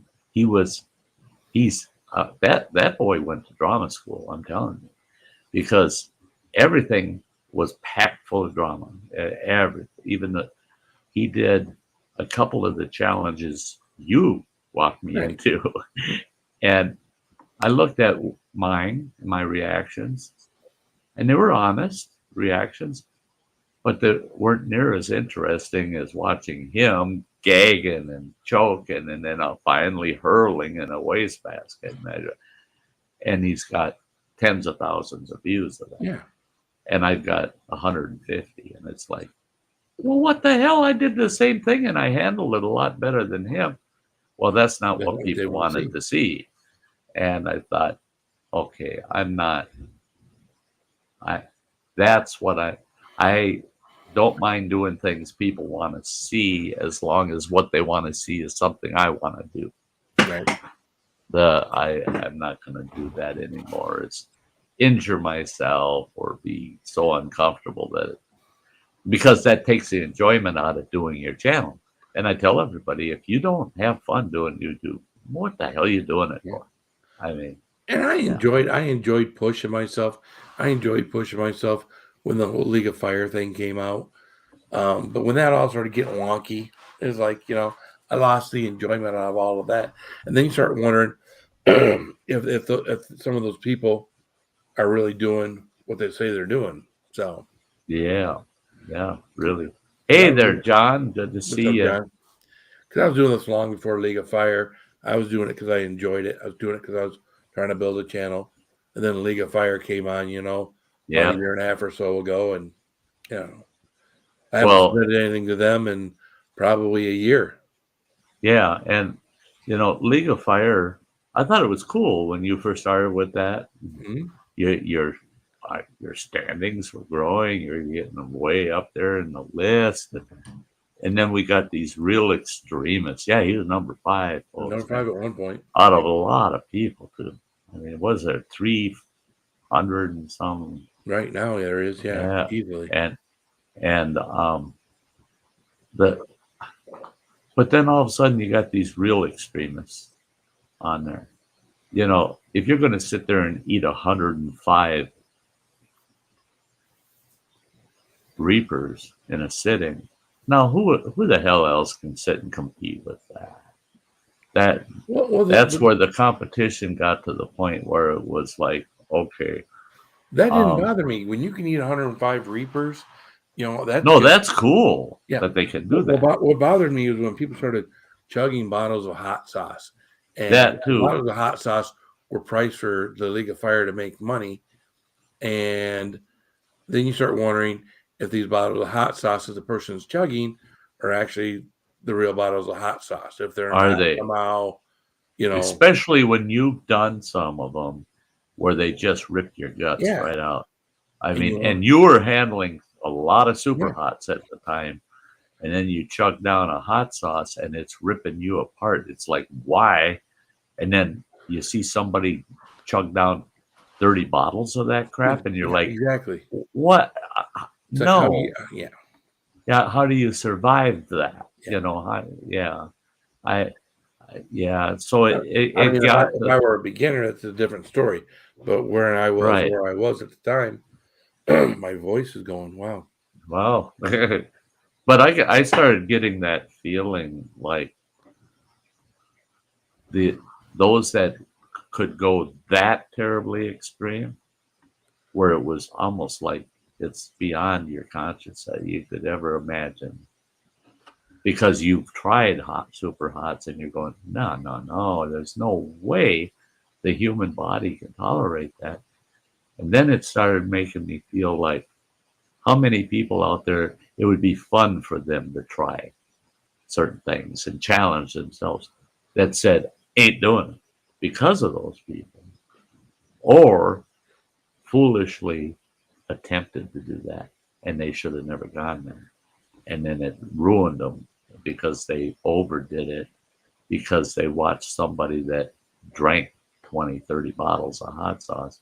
They go out and they invest all that money and they get 3 bottles into them and they think they're going to die. And they got all these bottles they don't know what the hell to do with, because there's no way they'll ever drink another one. It happens. There are people that get into this and they get that first big serious 2, 3, 4 hours of cramps and they quit. I bailed. I bailed, but then I was only doing it for shits and giggles. That's the only reason I was doing it was, you were hanging out with us and we were doing it, and you felt a little pressure to do it, try things yourself. I understand all of that. Yeah, I don't and never once did I actually feel like, oh man, they put me in a spot that I can't. I No, I shouldn't don't do think you this. felt like that. I always really weighed it, and and the thing is what helped me get through my hot stuff was, yeah, I got a lot of advice from you guys, and especially you. How to prep, how to be prepared, how to know what's coming, and Well, I always so try to tell people, I mean, which was probably a taboo in the chili community because you don't hear Johnny Scoville or anybody else out there telling you how to prep for a no, spicy challenge. And from the very beginning, once I learned how to, or the better ways to do it, I was always trying to give advice to people who were doing stuff. Always yeah, prep for a spicy challenge like it's your biggest challenge. If you prep it like it's your biggest challenge, even if it's not, you're gonna experience less discomfort in the long run. right. When you take one lightly and it winds up being bigger and you're in discomfort, it's your own fault. So, treat them all like they're big challenges. So, When I did that 19 hottest chocolate bar, I watched every video that was available at that time on people doing it. Everyone I watched, man, people, it was killing people, man. They were just dying from that crap. And I thought, what did I allow myself to get walked into? And if anybody that remembers Andy K, through him, he had Crystal send it to me. And I'm thinking, okay, I got two people that are trying to encourage me. Just try it. Even if you can only eat one of those little corners, what is it, 12 pieces that thing breaks something into. like that, yeah. Just eat one little corner or something. And when I did it, it was extreme. It was extreme. That was the only thing that actually gave me the bad cramps. But I ate the whole thing. I managed to eat it. But after the fact, I realized, all those other videos I watched and the way people reacted to it, it was all overblown. It was so overblown. They were acting. And that's it, is they were dramatizing the event instead of just doing the event and letting you see how you actually react to something like that. I made it clear this wasn't fun. I mean, it was funny, but it wasn't fun. and I thought, I wish more people would take that approach and just do it and be truly honest about it. And you do that all the time. When you're doing that that's like the night you ate that damn cookie. Yeah, you weren't fooling nobody. It was just like, check it out, man. I'm tearing up. Yeah. Well, And the stuff you see where I'm really not acting, I'm not acting on anything I do, was like when I did the balut. oh yeah. I mean, I can't puke. I have a really hard Right. time puking, but all the noises and sounds and everything. And as I got down to the third egg, it was happening a lot less. Yeah. But yeah, that was all real stuff that going on there. The balut video, I've watched it probably 4 times now. 3 times, yeah, it's been 4 times. 3 times I just watched it myself. The 4th time I watched it with an acquaintance of mine, and they actually got up and run to my bathroom. And they managed to get out before they got to the bathroom. Pause it. So I paused. They went to the bathroom and they come back out and they said, oh, it was close. It was close. I almost made a mess in your bathroom. And we managed to get all the way through it. And they said, that poor guy, what he's going through. I said, oh, you got to get to know him. I said, yeah, I think Phil's biggest fault is once he says he's going to do it, it's either it can't be done or he's going to get it done. Yeah. There's only 2 options. I'm going to get this done, come hell or high water, because I said I will. Or it literally cannot get done. I can't get it done. And every time I've watched you, it's always been, oh shit, he should stop. He should stop. He should stop. Nope. Nope, So he's gonna go and he said he's gonna do it. He's gonna do it. I was disappointed on my last Pecky thing because, I had 81 chips and I wanted to do a whole lot. And from the very first one, I knew I was in trouble. Yeah. The very first one had clumps on top of clumps on top of clumps. That very first one, I knew I was in trouble. And I pushed myself to get to 17. And that wasn't easy. And I could already start to feel it on my insides. And I knew that was going to be. And that was one of the few times that, I wasn't able to do what I had set out to do. But Now, Plano Chuck did Andy's chocolate bar. That was the Psycho bar. oh, And okay. that was just loaded with ghost peppers. That was a hot, for ghost peppers. That I learned later that they weren't as hot as the super Oh, yeah. hots, Ghost peppers are hot. but I actually liked the Psycho bar, and I had one for Cheesehead Chris that I was supposed to give to him, and Cheesehead, there's no way he's putting that spicy crap in them. He ain't doing it. He says you can put 3 pounds of cheese on something, and I'll eat it, but you can't put that up super hot. No, he wasn't going to touch it. And so I asked Andy K, what should I do with it? And he goes, well, I don't know. Do it, if he ain't going to eat it, it's a shame. I said, I'll eat it. So I did 2 of those Psycho bars. I actually enjoyed the second one. It had good flavor. It was hotter than hell, but it had good flavor. I enjoyed it. Yeah, and Chuck did it. Yeah. See, that's the thing. And I did some of the weird challenges, like the Oreo cookie challenge, where you stack up a half a dozen things on an Oreo cookie that shouldn't be there. I don't even remember what all I put on mine. It was all nasty. It was all good stuff if done separately. But yeah. Yeah, Chuck enjoyed it, but it wasn't unbearable. That's the thing, is it was bearable, and it had a good ghost pepper flavor to it. It was the chocolate, the ghost pepper, the way they made that Psycho bar. I think they did a good job. And that's why at first I thought, when I do the VAT 19 bar, that shouldn't be so bad. Oh, no. That VAT 19 bar is a nasty little thing. King Bluto did the Oreo cookies with pickle relish and hot sauce. I had peanut butter, Miracle Whip, Kipper snack, smoked herring, pickled relish. I don't remember. They were tall, big buggers, man. You barely get them in my mouth. They're just layers of, yeah, I wouldn't do that kind of thing.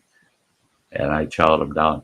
That video, I named it something like dumpster diving or something like that. Because I told them, I said, yeah, these aren't bad at all. They're just like you jumped in a dumpster with a tablespoon and scraped the corners out of the dumpster and put them in your mouth. Yeah.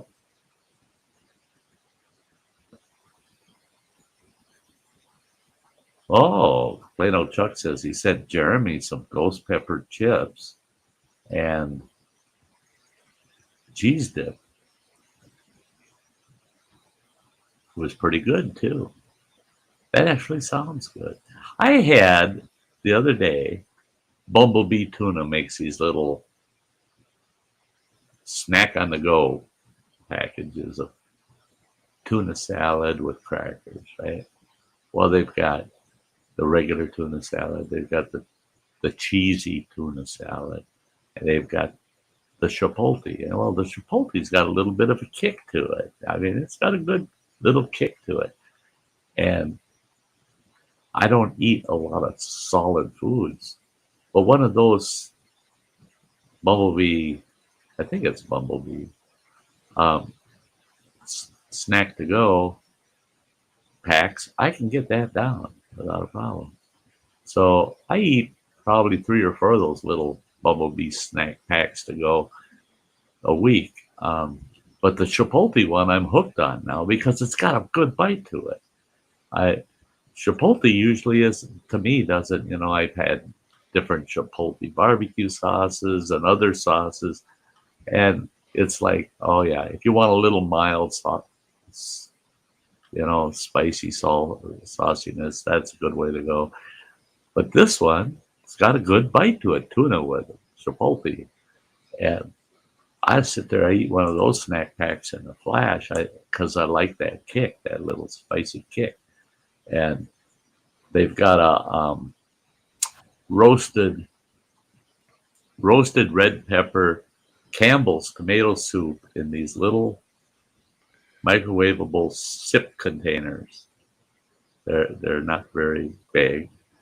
I'll have one of those and then one of those Chipotle tuna and crackers things, and that's a meal for me. But that Campbell's soup with the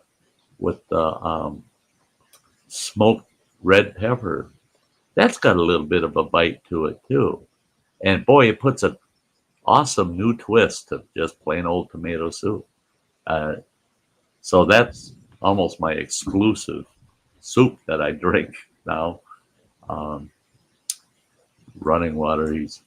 We've got this one pantry, small pantry, glass doors on the front with two shelves. Bottom shelf is his, top one's mine. And you look at it and it's packed full of Campbell's soup.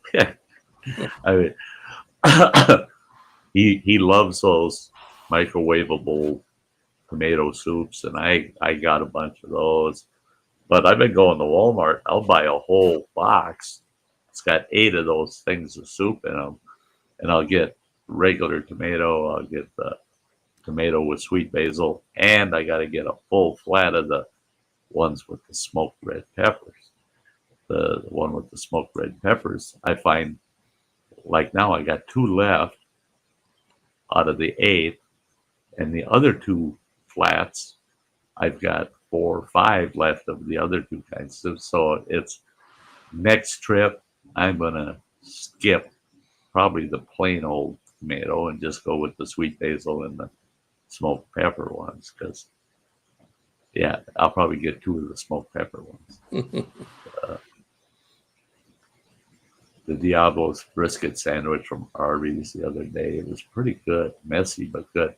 See, I can't eat that much solids. I want to try that sandwich, but I'll probably only get 1 or 2 bites out of it. And so, oh, hi, Rebecca. Great to see ya. Awesome. Yeah. The other day.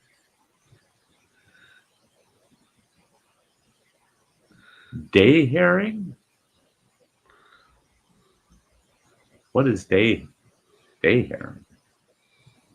It's like night herring, but it's like in the daytime. Oh, not after dark herring. Something fishy about that. What you got? Sardines? Oh yeah, I mean, I know you love these, so. Which ones are they? Are they Brunswick sardine fillets in olive oil? Oh, in olive oil, just plain old sardines. Plain old sardines. I like my kippered snacks, man. I love my kippered snacks. I imagine they all taste similar, right?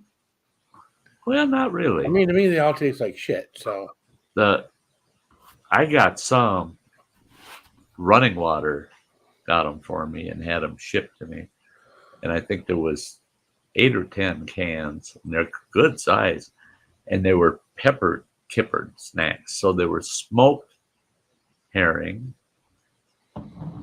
with tons of peppers in with them. A lot. It almost looks like, the red pepper you shake on your pizza. Sure. To an extreme in with those herring. And I found I really loved those. Those were good, man. That smoked herring flavor with a little bit of pepper flavor and the kick that you got out of it. Oh man, and because I only had 8 or 10 cans, I had to ration those 1 a week kind of thing. And I need to get online and order myself a case of those. It's made in a day. Minnesota pickled herring. Oh, I've made.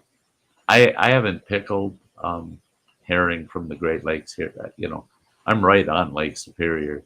I can get all of the fresh fish I want, and I get all the herring I want. I can get all the whitefish I want, all the trout I want, walleye I want. It's all there, man. I can get it. We got a fish store down here. I can get it fresh, caught that day. The fish boats come in. We got commercial fishermen up there. The fish boats come in that fish shop. They order all their fish 2, 3 o'clock in the morning. These commercial boats come in with their fish, deliver it to that fish shop. Now people say, yeah, well, what do you do all winter? Guess what? The only commercial fishermen on Lake Superior are tribal. You have to be a tribal member in order to commercially fish on this lake. They fish through the ice. So right now, they're still able to break ice to get out with the boats. And a lot of them are running herring pot nets and stuff right now. But once it's froze over solid, they cut a hole in the ice and they run these long boards, net tied to the end of it, and they shove that board through the ice. And they know exactly how long that board is. And they walk out the length of that board and they cut another big hole in the ice. And that board will be under that hole. And they grab that board and they pull that board up onto the ice. They leave the net overnight. They come back out. They go to that outside hole and start pulling that net. And they pull all the fish right up through a big hole in the ice. And so that we get fresh fish year round. Yeah, and they're fishing for walleyes, trout, and whitefish that way under the ice. Well, northerns, I can go down here to the lakeside and fish for an afternoon and break the law. You're only allowed 5 northerns, and I can come home with 50 if I want. But what you want are you want them under 20 inches. And you take them and you clean them up. You don't have to scale them or do nothing to them. You just gut them, get the heads and the fins off of them, and you cut them into like steaks, just like herring, and pickle it. And pickled northern pike is to die for. Oh my God. My mother-in-law, God bless her, she's gone now. Yeah, that seemed like it took forever, but no, anyway, but but she could make the best pickled pike you ever seen, and she'd make these big 2-gallon glass jars, and she'd make up like 4 of those, and it was refrigerated herring. You wanted to keep it refrigerated. It wasn't made for shelf life. It was made to keep in the fridge. And boy, she'd tell me, how you doing on pickled herring? Well, I'm down to maybe about a half a pound. Go catch some northerns. I'll make some for you. Oh, yeah. Boom, I'm down there. Pickled herring. Wow. Yeah, mother-in-law is great as long as she keeps me in pickled herring. Otherwise, yeah. For flying robins at least once a month. Yeah. Oh, wow. Rain Dancer can get insured through her insurance. Really? Shit, that stuff's expensive too, man. I spend about, because I'm not drinking it like I used to over the summer, I was drinking 2 to 4 of them buggers every day. That was expensive. But it's running me about $40 a month just for insurance, and I'm not drinking them every single day. Some days I'll drink 2 and that, but to have your insurance company pick up the insurer, that's nice, man. That's good. Insurance. I've got insurance. United Healthcare. Through United, that means my daughter is involved. my daughter is on a Kenny. kind of a high level position with United Healthcare. She lives in Green Bay, Wisconsin. She's been with United Healthcare for several years now. Hey, Holy Ghost Peppers, great to see ya. Oh yeah, that was a good one. See, I can't belch anymore either. That's a bummer. No? The tiny little belch, tiny little belch. I can't belch. I used to have it like that. Boy, if I want to get rid of it, belch. Oh, that was a Now, little one. now anymore, I can't. Yeah. I used to have some of those nice rolling ones. Yeah. Oh, that bugger lasted longer than a good fart. But that's a bummer. I feel so often like I need to belch, but I can't. That's rough. Belch. And it's uncomfortable. It really is. A lot of times I got to sit up like I am right now in order to belch. When I lay back, I can't belch. But when I sit up, yeah, that's me. I got to get in a certain position, then I can belch a little bit. And I don't drink carbonated fluids much anymore because I can't belch. And is this carbonated? I don't know. I don't know. I don't know what the hell you're drinking. Probably shouldn't know. I'm drinking your brother. Oh, hey, yeah, you're just like you. The old bearded one, folks. You see that? Oh, I missed you. Backwoods bastard. Looks just like Sty. Yeah, sure does. There's a new channel out there that's going to be coming up. It's going to start drawing some attention, I think, this spring. Folks should watch for that channel. Talk to the fella, and he's thinking he's going to go ahead and start his channel up.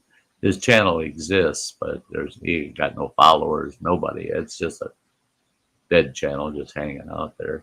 No content yet. But I followed him just so that he's got a follower. But I like the fella because his channel, he's going to come on as a animated avatar character that when he talks, that moves, Right. Because he doesn't want anybody to see him or actually know who he is. And he's using a voice synthesizer, I guess you call it, that changes his voice so that you just aren't going to be able to tag who he is personally, because he thinks that he could get some negative kickback. But his channel is going to be a say it as it is kind of channel. He's going to just say things that you would not expect a person to say out loud, and he's funnier than hell because he gets on rants about things, and he literally does say things just the way they are. And anybody remember Sam Kinison? Well, yeah. The most cussinest preacher you ever heard in your life, man. There ain't nobody that swore as much as him and blasphemed as much as him. He was just terrible. He had a huge following. He was the worst thing as far as religious disrespect you ever saw in your life, but you couldn't help but watch him. You'd laugh your ass off. And it was because he'd say things just the way they are. I don't care. And he didn't care if you got upset about it or not. He just didn't care. Sam Kinison did not care. Well, Sam Kinison was like George Carlin on acid, and so this guy is kind of mixing those two genres of comedian in the sense of he's just going to talk about the world and the way things really are and just what it is. And if you don't like it, it's like he told me one day, I was telling him about my weight loss, and he says, well, good for you, you scrawny old Holocaust victim. He says, that's what you're looking like now. Damn. And I go, well, that's not nice. And he says it, well, he says, "What did I call you when you had all that weight on you, fat bastard?" You know, and that's the way he is. He's going to tell you the way it is, what he sees, and what his impression of what he sees is. And if you tell him, I don't agree with that, he starts laughing. He goes, "I'm glad. I'm really glad that," because if you tell him flat out, "You're full of shit. That ain't right," he laughs. He goes, I'm glad to hear that. That means you got your own opinion and you see things, and now you're saying it. You're actually coming out and saying what you see and think. If you tell me how stupid you think I am, good for you, because I'll tell you the same thing. And the fact that he's fair and indifferent, he don't care. You can be as blunt with him as he is with you, and he doesn't care. And so I'm looking forward to that channel. And if he does get it up and running, I'm gonna on here I promote him a little bit and see if people will go over and check this guy out. I'll be right back. Okay. Oh, Dr. Pepper. Yeah, I love. You know what? And I know a lot of people don't agree with me, but for diet soda or diet pop, and I tried all of them, man. Anything diet come out, I try it. I'm diabetic. I gotta stay away from the real sugar. Dr. Pepper. Diet Dr. Pepper was the only one that I found tasted like the regular one. I just love Diet Dr. Pepper.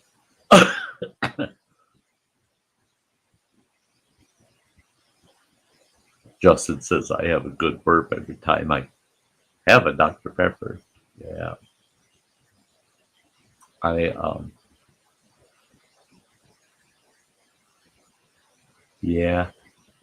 Rain Dancer was talking about got to have insurance nowadays, and one hospital encounter can break the bank. Yeah, I'm a good example of that. I had major heart attack in 2016. I had to go through open heart surgery, and there was a lot of associated costs that piled in with the surgery, the hospital stay, and everything. Well, my full retirement fund, my savings, everything I had, take all my net assets, pull them together, $250,000. I paid off my hospital, doctor, surgery, everything, all those associated costs, outside costs. I withdrew all of my retirement, had to pay the penalties, taxes, all that crap. And I paid down all of my hospital costs for that open heart surgery and all of the associated costs, all the follow-up doctor crap, everything that went with it. I wasn't insured, and I paid for all of that. $250,000 in retirement. And I paid it down. I wasn't thinking. I just did it. I mean, I'm trying to recover. I thought I was dead, and they managed to save me. So I wasn't really thinking clear. I was just happy to be alive, and I didn't want those bills over my head, so I just paid them down. And I ended up still owing close to $27,000.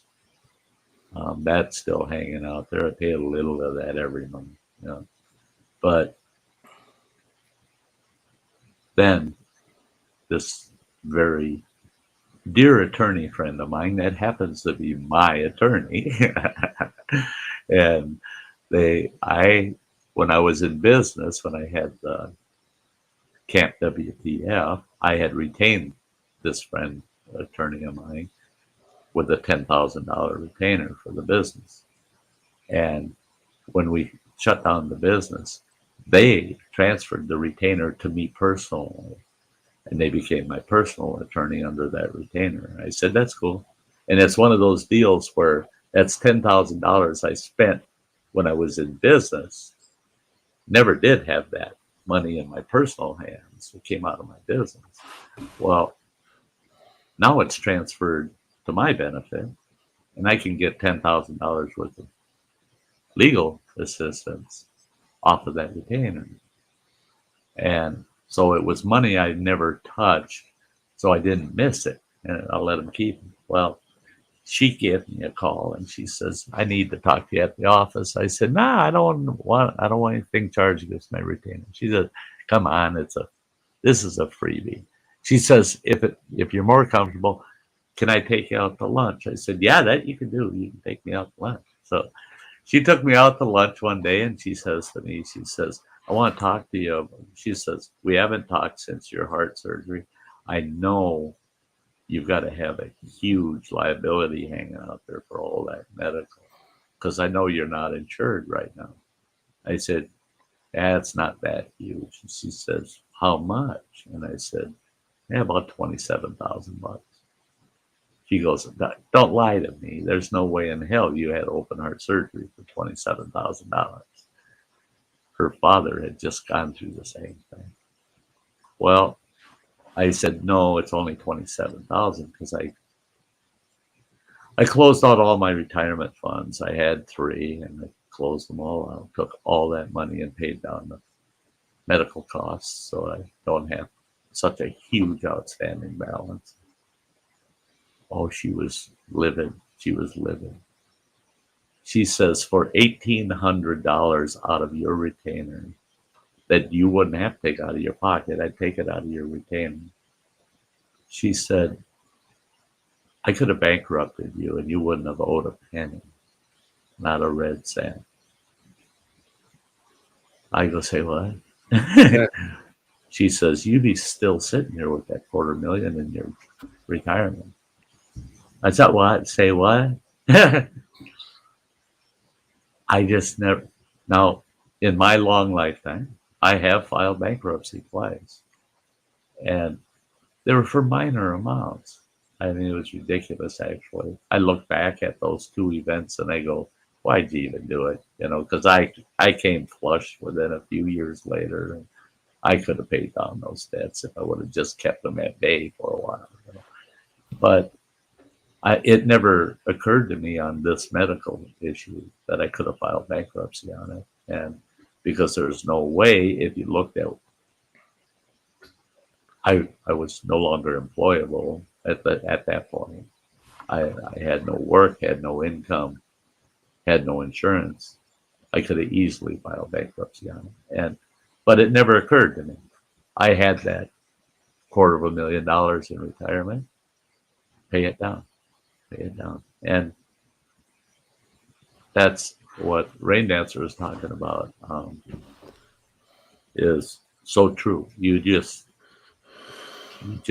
can't. I don't know. I only know of a couple of people that personally that have the net assets that they don't need insurance. They can cover any cost, you know. Hell, they could afford to have their brain replaced. Oh, and you had the money to do it, but it just left you with 0. Well, see, that's it. Is you were doing the right thing, but the right thing isn't always the right thing by you. Well, that's it. Is I hurt myself by trying to do what was right, you know. And the big banks, the big hospitals, they all got all their money, and they're just, they're bathing in all that money, while Sty gives them his $250,000. He's got all saved up from a lifetime of what he's done, and now he's got nothing. So I never agree with that. I always say, that's like I told Mike, E-Waste Mike, you know what? Pay him $50 a month. Fuck him. Yeah. Well, and I've learned that now is in most cases. Now I get beat up on this by folks that are in the know. My Social Security. My ex-wife, she had $28,000 in student loans. I had taken a secondary loan, my liability, for one of my kids to go to college. I paid, plus I had $18,000 in student loans from when I went to college. Well, a lot of people think Sty is a moron. I paid down the ex-wife's almost $30,000 in loans. I paid them all down, paid it all down. No loan liability for her at all. We never consolidated her and my loans together. We kept them separate. And I paid hers completely down. I went to start paying on mine. Then circumstances occurred where there's just no way I could carry those payments. So I had the loan deferred for a year. Then at the end of that deferment, I went back to work, paid on the loans for about 6 months, and something happened again, and I managed to get them to defer it again. Well, then that led to when I had the heart issue, and that's what killed me. Was the my loans ended up in default, educational loans. Well, if they end up in default, you hope that you have a tax return that they can attach and take, and not a large income that they can guarantee those student loans. Because as long as it's a federal debt, something you owe that was a federal debt, they're going to take it from you. Well, I got a hold of them, and what they wanted me to pay per month to what they call rehabilitate the loan, what they wanted me to pay per month was way the hell too much, as far as I was concerned. So I got a hold of the Social Security Administration and said, okay, I'm going to put in for my retirement. How much of my retirement can they attach on that federal loan? And they said, up to 15%, except if you're only at this much, they can only take 10%. Or, it's weird how it works. And I said, so how much would they take based on what my monthly Social Security would be? And they said, oh, that's easy, $165 a month. Well, that worked out to $95 a month less than the agency managing the loan wanted. So I said, do it that way. Take it out of my Social Security. So they take $165 a month out of my Social Security. Well, now, so that rounded to 170. Now Social Security's taken another 170 a month out for my Medicare. So they're taking $340 a month off of my Social Security check just for those two things. Ouch. Boom. And I've had people say, oh man, you should file bankruptcy against those students. You can't. Sorry. If you have a debt with the federal government, you are not allowed to include that in your bankruptcy. I've been down that path twice. I couldn't include any federal debt in my bankruptcies. They're not allowed. But, Rain Dancer, don't let it break your heart. I don't. My ex-wife, I think that's one of the reasons why she divorced me, was money for me. It only matters to meet the needs. If I don't have money to provide a bunch of wants, I'm good with it. I'm going to find a happy moment in every situation. I don't give a shit. And I've been in the six-figure bracket. I was making great money, man. I was making great money. And the wife drove a new Cadillac. I had my nice big camper, blah, blah, my big fishing boat. I had all the bells and whistles and everything that a big income provides. And I've had spells where I was making minimum wage. And I was just as happy at all those levels, all those different levels. And that pissed my ex-wife off. She told me, she said, when are you going to learn to be unhappy with life? I said, I don't know, when it ends. What? Why should I allow the material things of the world, other than a roof over my head, warm, clean clothes, and a bite to eat? Why should I let anything else in the world make me unhappy? The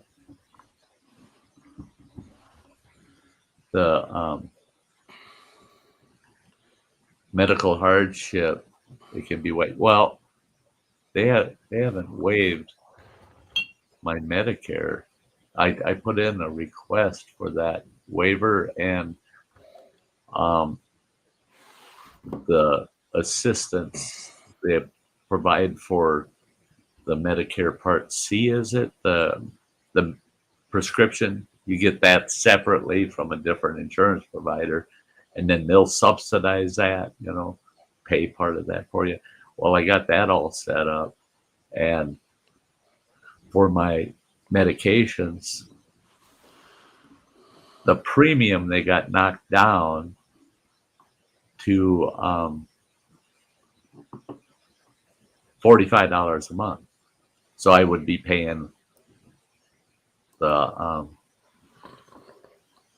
$170 for the Medicare plus $45 for the Medicare Part C. But my meds that I take 5 meds, and those 5 meds come to $55 a month. Well, it's going to cost me $45 a month to get my $55 a month meds, right? So I'll save $10. Sounds like a good deal, right? But it doesn't work out that way, because I got to pay a $5 copay on each of those 5 meds. So that's $25. Now you got to add that to the $45 they're taking out of my check. So that's $70 a month for $55 worth of meds. I said, why the hell would I do that? They said, but what if you get put on another med? I'll say, don't put me on that. Yeah. I'd rather manage it myself. And I got a good relationship with pharmacy that they give me. I know that they don't want me advertising it locally, but I get all my meds at their cost, at the pharmacy's actual hard cost plus 3%. They figure it costs them 3% for the administrative overhead. That's the shipping, receiving, preparing it, the bag they put it in, and the bottles they use to hand it to me. They said 3% covers their overhead. So I'm only paying 3% over their costs, their wholesale costs. So it's good. I got to get. You got to get? Got to get. You got to get. I understand, brother. I'm getting sleepy. You got to go to work tomorrow, too. I do have to work tomorrow. Long day tomorrow. So. Yeah. Hope it's a good one. Thanks for having me out. Oh, thank you for being here, man. Thank you.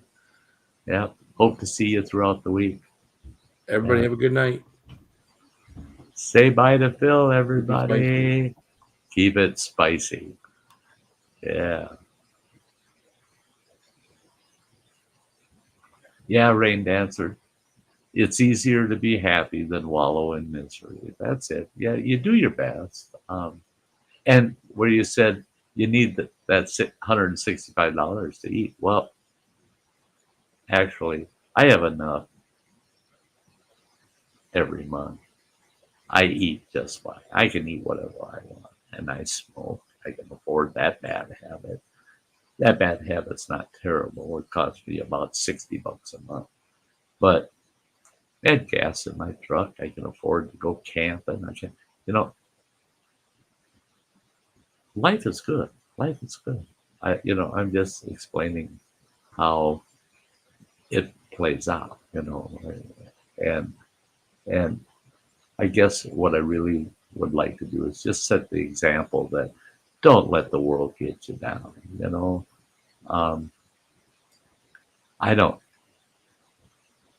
I don't want this whole world to just make me miserable.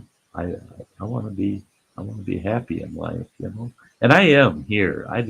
That's why I went all out with the studio. This is because this has become a huge, huge portion of my life. I look forward to every day of getting on. I come in my studio, I'll sit down, I'll go to other people's channels, I watch their videos, give them a thumbs up, and move on to another channel.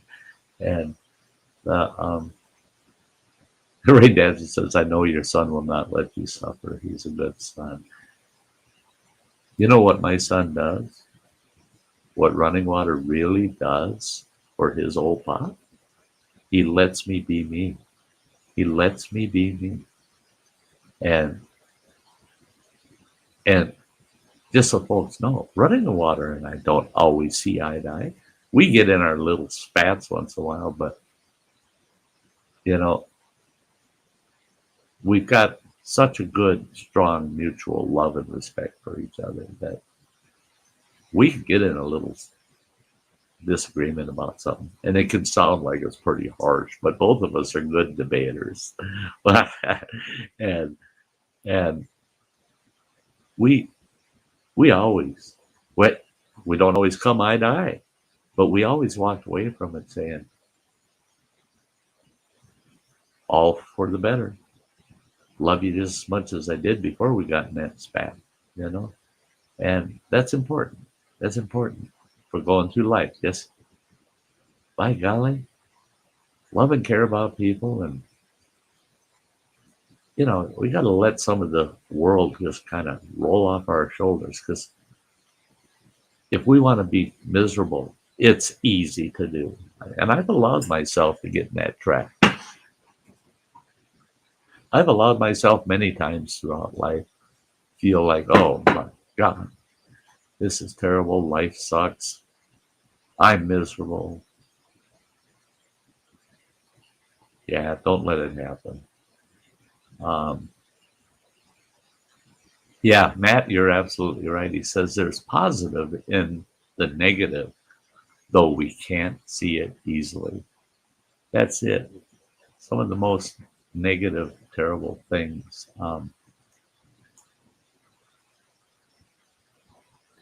Just if you really look and you can calm down and step back and look into it, you'll find something in that terrible negative thing where there was a benefit of some form. Capitalize on that little benefit, even if it's the tiniest thing, and give up the negative thing. Yeah, it's very important.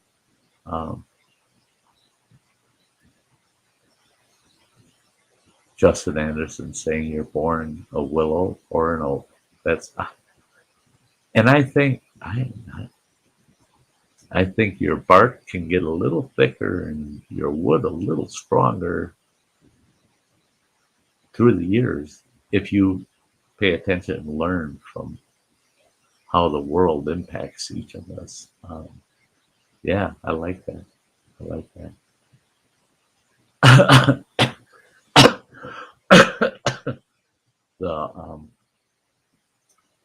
Yeah, it's too big to carry. Some things are too big to carry, and sometimes you have to say, whoa, I'm not carrying that, man. It's too big for me. Too big for me. I can't deal with that crap. It's too much of a burden. Too much of a load. I'm just not going to carry it. I've had people in the past say to me, why aren't you giving this situation a little more attention? You know, it's a pretty important thing. And and I go, no, it's too much of a load for me to carry. I'm not going to break my back on that load. Well, you just don't care about others then, do you? And I tell them, but I do care. I care about myself. I care about others, but I care about myself. I'm one of those others. And I think we lose track of that sometimes in life, where we start feeling it's all about others. I got to think about others. I got to concentrate on how I can help others. And we forget that we're one of those others. We're part of the herd. So So it's important that we remember that, you know, and they immortalized it in movies galore. And the, you know, the I don't claim that I know something somebody else doesn't, but the fact of the matter is the world's not going to be a better place without you. It'll be a different place without you, but it's not going to make it better.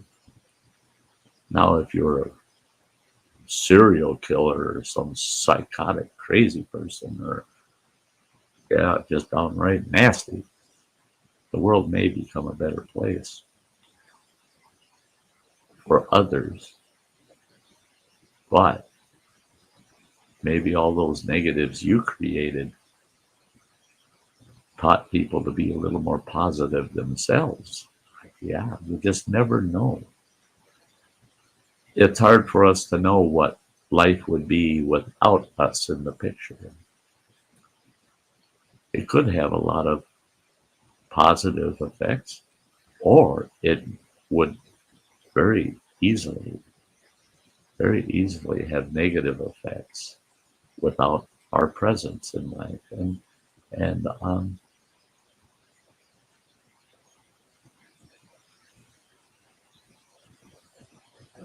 got to know when to fold them. That's right. Know when to hold them. Know when to fold them. That's right. It's to say no to others, because if you can't help yourself, you won't be able to help others. That's it. See, and I was, yeah,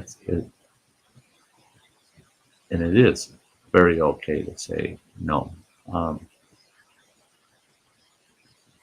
Hey, Shadow Sweets, the Shadow Scout Sweets here. Yorin, it's so good to see you. I was watching your last stream with old uncle on there, just boy rattling on. And yeah, it was great watching your panel, listening to your conversation. That was really cool, really cool. I love catching Yorin's streams. A lot of prepping discussions, and yeah, a lot of it. I'm good with. I really enjoy, and some of it I'm going, yeah, I don't think so, but it's not from Yorin, it's from his panelists, some of their ideas, and it's funny. It's funny, but they're so well behaved. So differences in ideas, yeah.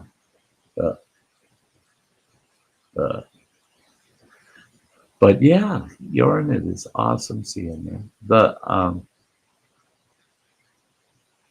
Yeah, Justin, he's right out of Sweden. Yeah. Yeah.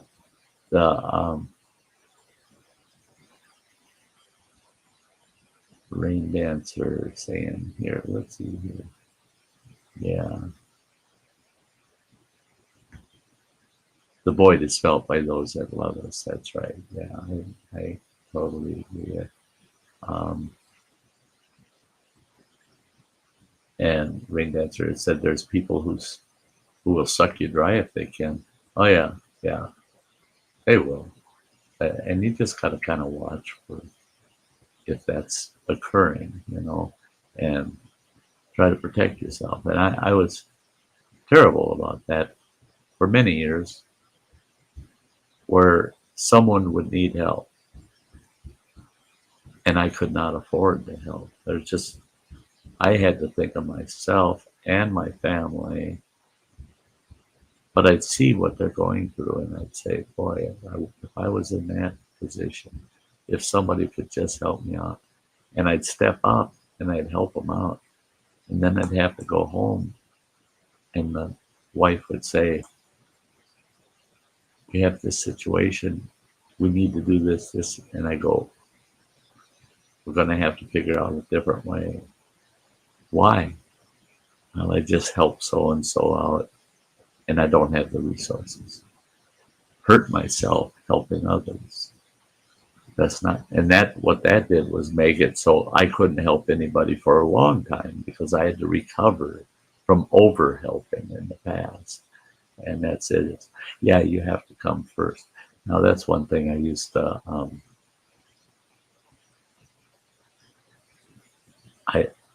When I had my Camp WTF and I taught outdoor skills and the like, all primitive skills and how to survive in the outdoors and the like. One of the big issues is how do you go out there solo by yourself? Don't you become awful lonely? And doesn't that cause depression and anxiety? Well, for many, many, many people, it does.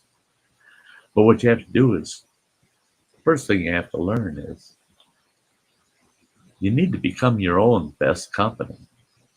Guess what? You can talk to yourself and be critical with yourself, and nobody else is involved. It's just you and yourself. My best friend is myself. Sometimes when me, myself, and I show up, we'll get in a three-way, and anytime, two's company, three's a crowd. And that's because when there's three, two can gang up on one.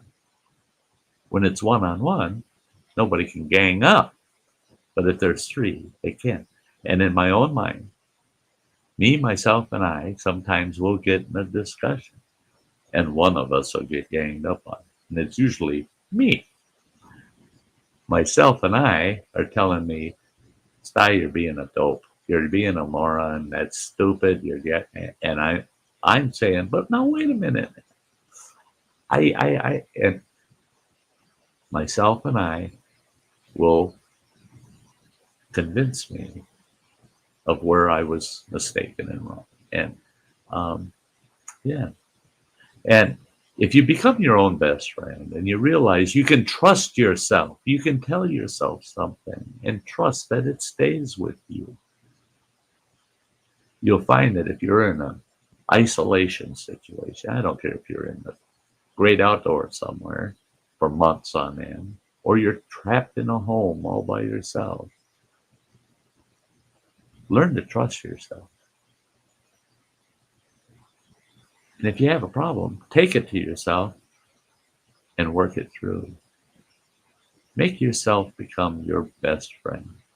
And guess what? It's hard to become lonely when you can always go to yourself, because yourself will always be there. Yeah. Just a little word of advice from old Sty.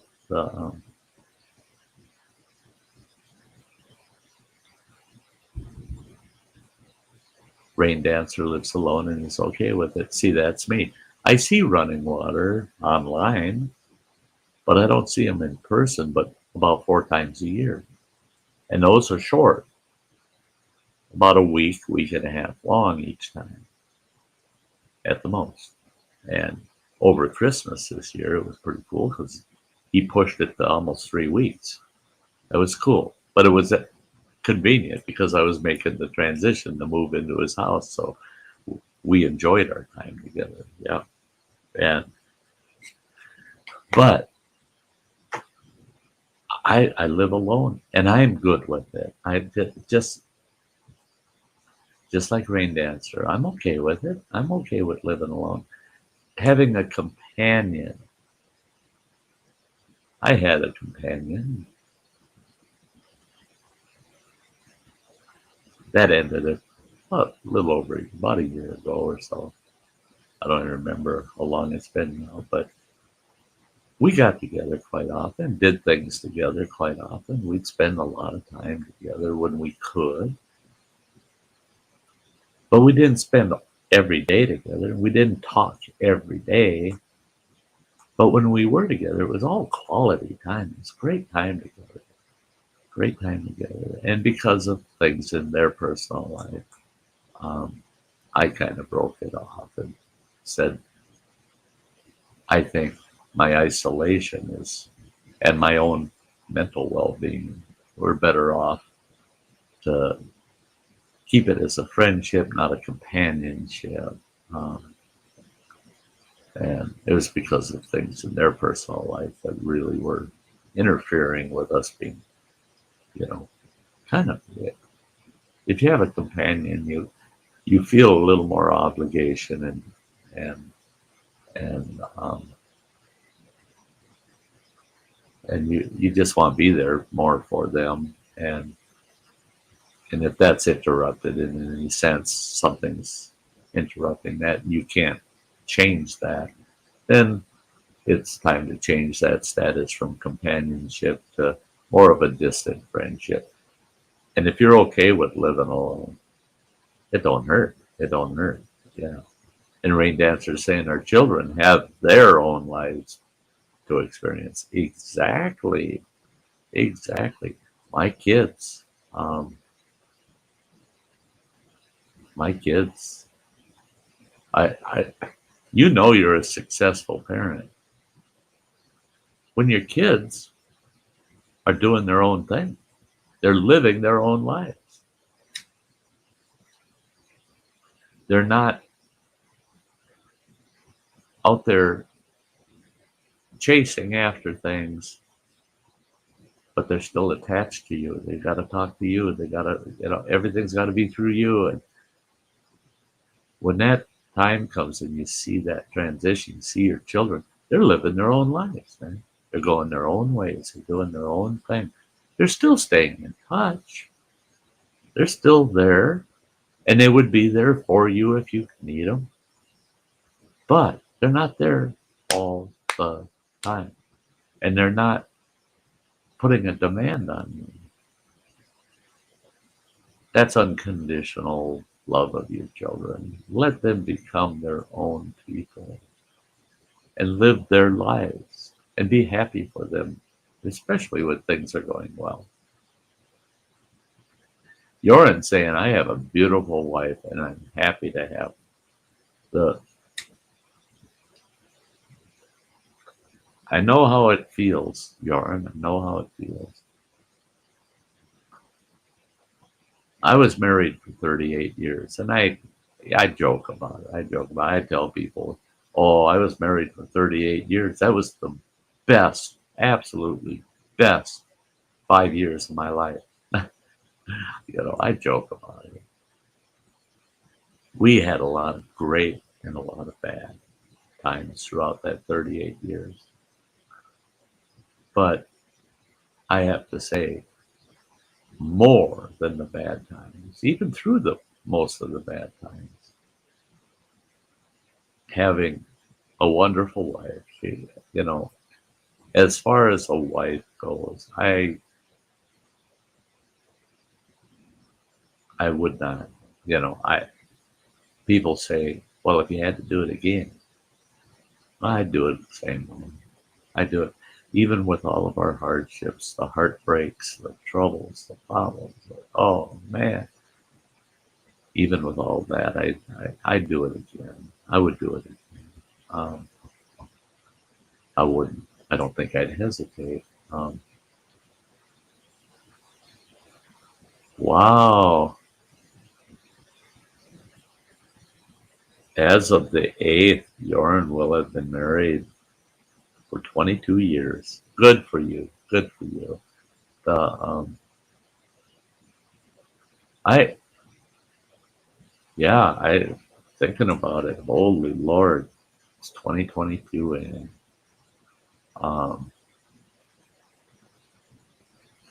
36. Yeah, this is coming October in 2022. No, Lord, no. What am I talking about? This month. January 26th of this month, I will have been divorced 8 years. We would have been married for 46 years if we were still married this coming October.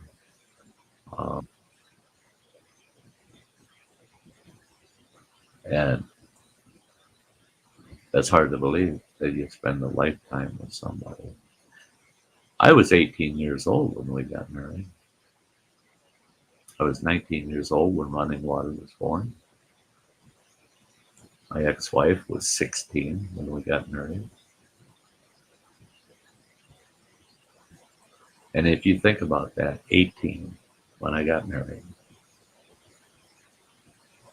After we had been married 36 years, half of my whole lifetime I spent with her. When I was 36 years old, not 36 years into the marriage. When I was 36 years old, it was only 18 years into the marriage. Half of my lifetime was with her. Now double that. Put it out to 36 years later, 2 years before I got divorced. 2/3 of my total lifetime I spent with the same person. It's amazing when you think about it, how much of a lifetime you invest in somebody else. It's a big commitment. And Rain Dancer says, I try not to burn bridges. Plus, kids don't need the negativity. That's it. I mean, we know what negativity, how it affects us through life, and we don't like it. Why feed into it to our children? We're just helping them get through life by not adding to any of that. You know, Rain Dancer, I think you and I could have a heck of a long, good conversation. You and I.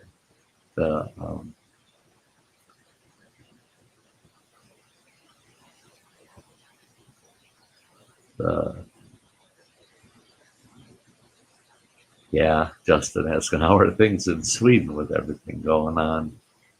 That's it. You know, Rain Dancer, exactly. Yeah, I'd love to have a long afternoon cup of coffee with you, Rain Dancer. I think that would be an awesome conversation.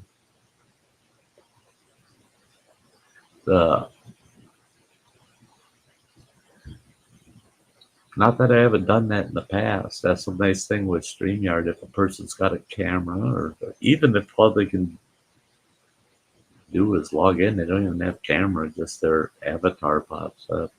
I've done it many times. Set up. And Rain Dancer. Someday we will. But I'll set up a private StreamYard that's not recorded and not published. It's not live.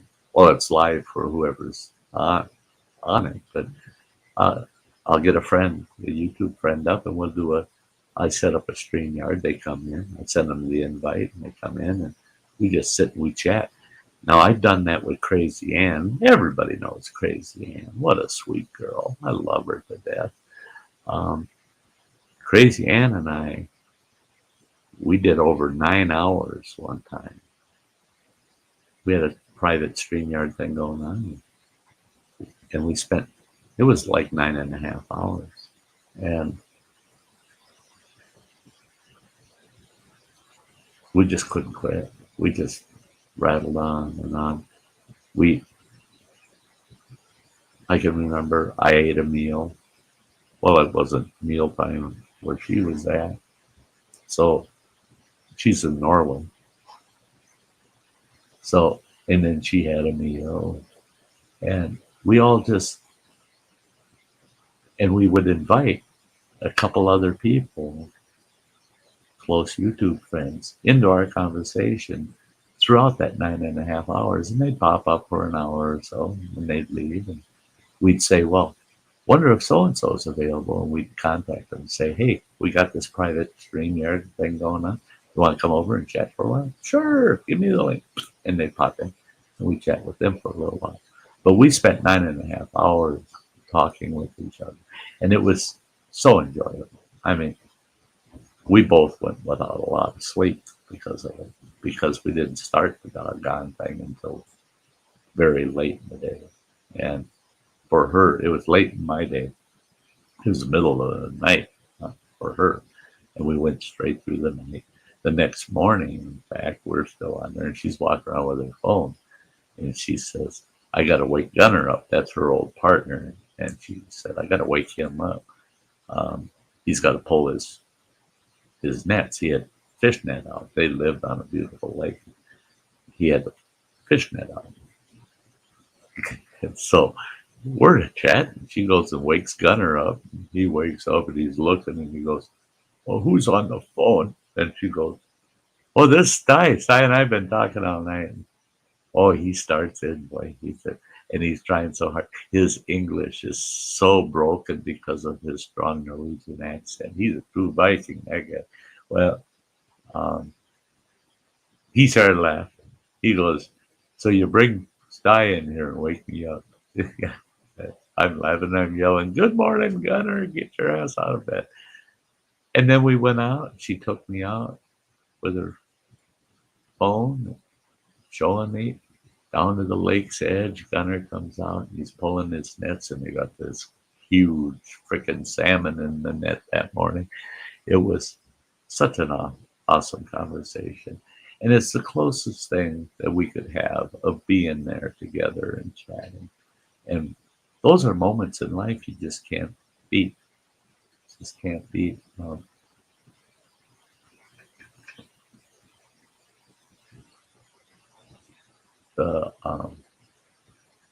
Justin saying that there are more restrictions again here in Minnesota. Is the poke required there?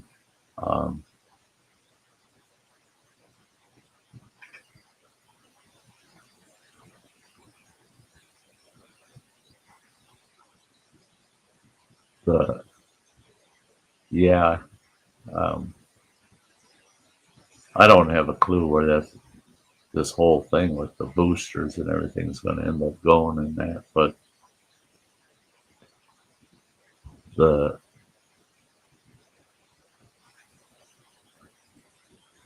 I'm very concerned, and I'm somewhat upset over the fact that they even have boosters, because when I got my 2 shots before I hosted the campgrounds last year, it was portrayed to everybody out there, you get those 2 shots, your COVID worries are over. No, I got the 2 shots and the COVID worries just began. Now I can carry it, give it to other people. If I catch it, I'll have the sniffles and maybe a cough or slight fever or something. But I'm not going to end up hospitalized over it. But yet a variant comes out and they say, now you need a booster. Well, now wait a minute. Why is every other vaccine? I grew up in an era where they poked you constantly. Measles and diphtheria and this and that, polio. When I was a kid, polio was still a problem. And Rain Dance is saying probably like flu, a yearly booster. That's like my doctor said. She said these boosters are, all they're really doing is perfecting their first vaccine, because their first vaccine did not vaccinate you. All it did was it deterred your risk of death and hospitalization, okay? Which is good, which is very good. I'm all for it, Anybody that really can't, in their own minds, come up with a good reason not to be vaccinated should go ahead and get vaccinated, because it's like a flu shot. It'll help. It helps protect you personally. It's not protecting anybody else. It's only protecting you personally. CDC has said it. Fauci has said it. They're all saying it.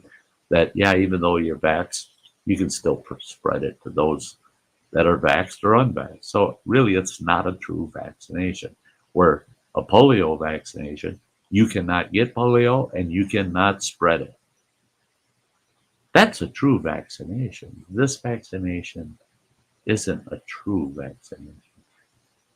And the boosters are, all they're doing is improving on that vaccination. And I'd really like to see it come to, Justin says, I'm not going to be a test dummy. Yeah, I get it.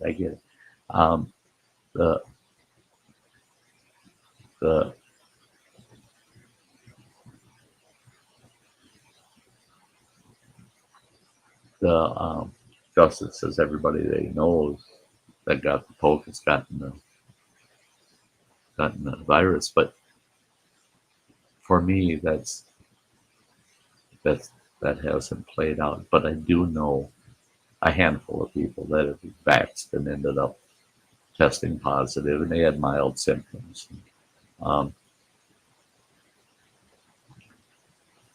Probably like the flu a yearly booster. And China says nothing. Well, of course, they're going to keep their mouths shut. They're the ones that were playing with it. Yeah, you watch the movie The Stand. That's an extreme example, but you watch the movie, Stephen King's movie The Stand, or read the book. You play with that stuff. You're playing with dynamite, man. That crap can go off. And yeah, many of us old timers have just been waiting for this to occur, waiting for this to happen, because someday it's going to happen. Some virus is going to get loose from some lab somewhere. They mess with that crap all the time. They have been for since World War II, especially from World War II all the way till now. They've been messing with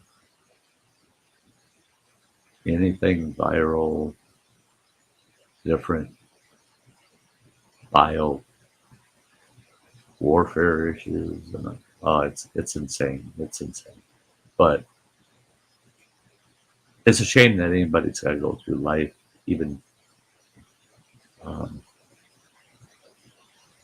don't believe a lick of what the government says. Well, and that's it. Is that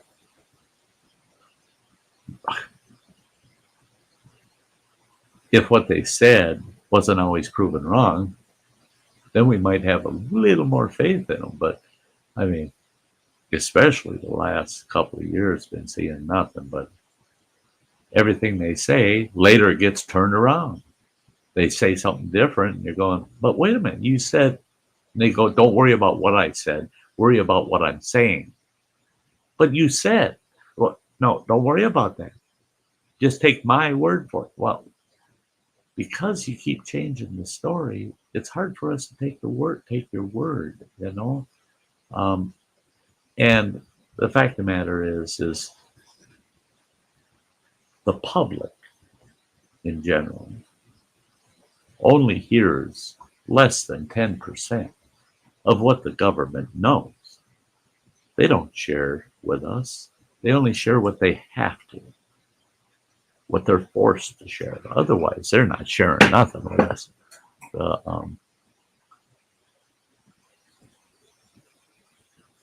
Yeah. Yoren, that's right. The movie The Stand is a really good movie, and it's good from the prepper perspective as well. That's it. Mm-hmm. There are a lot of little things in there that tell you, under that kind of condition, that kind of catastrophe, what are you going to have to go through? How are you going to be able to scavenge, and how prepared are you, and how do you get used to things not being there? I don't remember the movie, but it was a movie about an end time kind of situation like The Stand, where the population was cut off from everything. Infrastructure collapsed everywhere. There was no power. There was no government. There was none. Everybody was kind of out there on their own. And how these people are creating their own little communities and the like. And it was really sad. It was sad because there are things in the world that there's natural treatments. Okay, there's things in nature you can use to treat things. How do you think we came up with our medicines of today? And that's by taking example from nature and trying to improve upon it, right? Or make it more convenient or more accessible. It's like aspirin. A lot of people don't know birch trees are full of aspirin. You take a little birch sapling branch, you got a toothache, take that branch and chew on it, and you'll deaden that tooth, the pain in that tooth, because of the aspirin in the birch bark of that birch twig. But it's not a bottle of aspirin where you can just pop a couple, right? So they improved upon aspirin. the resources, and they can mass produce aspirin in little pills. Okay, so that's cool. That's cool. Well, again, that whole field is, we only know 10% of what they know, and they yeah, Willow will do the same thing, Blake. That's right. That's right. The so, but this movie, towards the end of it, it was really sad because everything was depleted. It was so many years had gone by, and everything is depleted of the old way. That's all gone. Now everything's got to be done anew, right? They growing food, prepping food, preserving food, building their own tools, getting things working again to a degree. Nothing electric. They weren't able to really do that, but they had developed a standard of living again, right? And worked it out, so they had a good basic quality of life. But the one thing that was missing was the antibiotics. They didn't have amoxicillin, penicillin, all the cillins that are out there. There's so many different antibiotics out there. All of those that were made prior to this event had been consumed over those years that had gone by. So there just is no antibiotics out there other than natural antibiotics. This individual, he gets a cut, just a simple cut, right? He doesn't properly clean it, take care of it, keep it clean, and it infects. He gets an infection. They're at a stage where we were at during the Middle Ages. Did you know that during the Middle Ages, we see all these movies, and you read about all the battles of the Middle Ages, and they're all out there sword fighting, chopping each other up, killing each other. Did you know that over 65% of the deaths that occurred during the Middle Ages in battle, the deaths occurred days or weeks after the battle? They didn't happen in the battle, they happened after the battle from infections.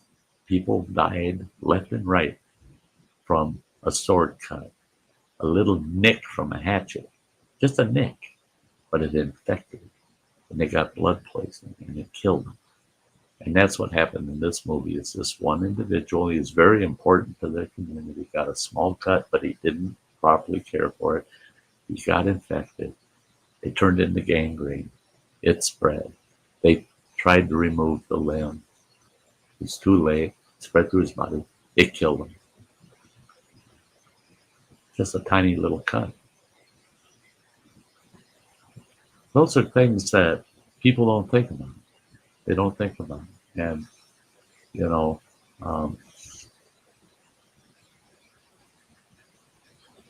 yeah, 75 boosters later, and your hands are now feet, and your feet are now are hands.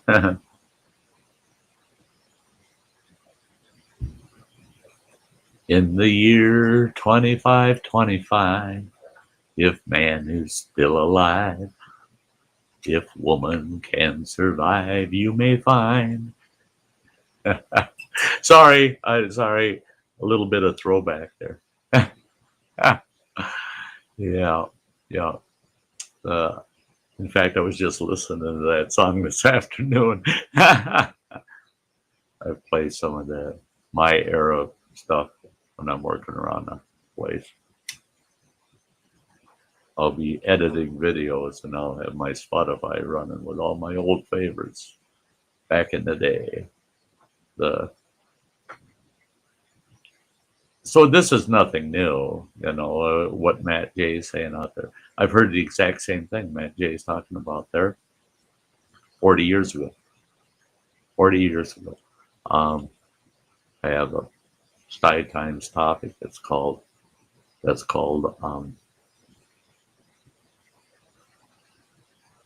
Everything's different, but it's the same. Or everything's the same, just different. Look at it either way.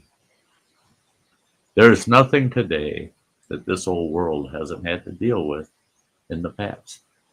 It was just dealt with differently. Yeah. People say, well, this COVID, that's all new. That's all new. Well, the bug is new. The virus is new. It's one that we weren't aware of, because somebody went and messed around and created the dang thing. Justin says he heard that song in the year 2525 last Friday. It gave me chills. Hey, back in the day when it first came out, I can remember us hearing that song for the first time and going, oh my God. It really made you wonder. It makes you stop and think, where's the world going? But when you get to be 65 years old like me, you start saying, I'm sure glad I ain't going to be here to see it. I'm glad I won't be here to see it. And I just pray that it don't happen to the future generations. I really don't look forward to the time that I have future family that I'll never meet. Future family looking in the past and saying, oh, wow, look at what we found. We found these old Sty shows and stuff. Let's watch some of those. He was an ancestor of ours. And they're going, oh my gosh, look what he's talking about. I mean, we're drinking or chewing on our food supplement that they've come up for us. And he's talking about eating steak. What's a steak? We don't even know what he's talking about. What is that? Oh my God, look at the picture. He's making something called stuffed green peppers. And look at that. It's got meat in it and rice and peppers. And they're in these green pepper things. And we're eating this protein bar and drinking this protein juice stuff that we don't know what's in it. Oh my God. Listen to that song he's playing in the year 2525. It's 3035. And he's right. It wasn't 2525. It was the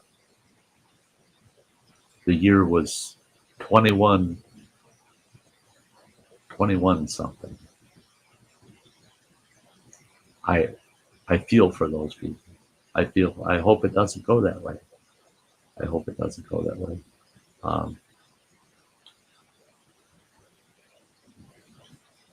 Yeah, fellas like Bill Gates, anybody out there, that big names, man.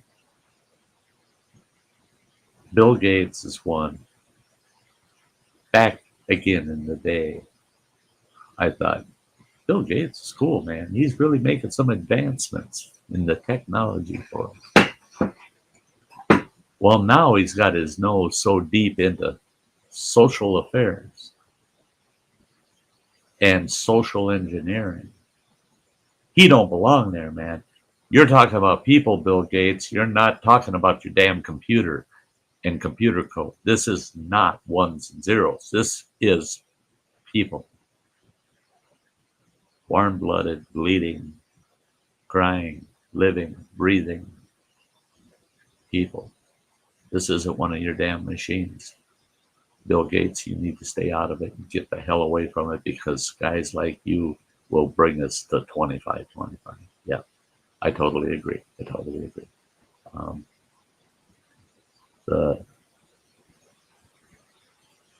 Good night, Ingalls family. Good night. Yeah, unstable situation that are going on now. It will probably get worse too. Yeah.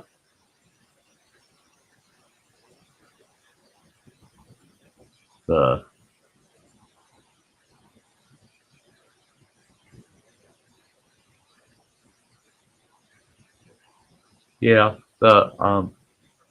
that's the thing is every time we try to improve things, those of us that have a past history, we look back and we go, hey, you think it's an improvement, but in fact, you're trying to fix something that's not broke. We were happy.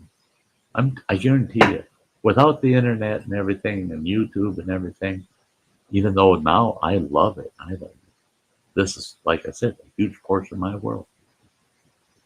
I would still be more than willing to turn that clock back and put me back in the 1960s. I would love it. I would love it. But I was as guilty as everybody else.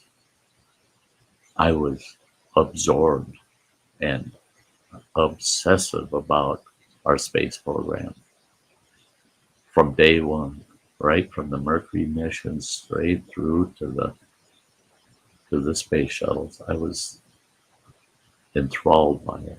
I loved it. I loved the whole exploration of space thing. But is it necessary? It helped drag us out of those peaceful days and into the days of technology. And we lost. For the things we gained, I don't think a lot of people realize how much was given up to be where we are today. Everybody thinks their gains, all this new technology, everything we get, all advancements in this and advancements in that, those are all gains.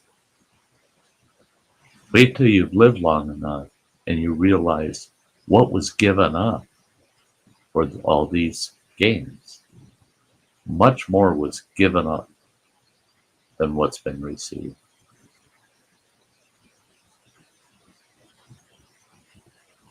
Ha! Lawn Dog, good to see you. Do you have a copy of 8mm film of the original moon landing in black and white? Question mark, question mark, question mark. Yeah.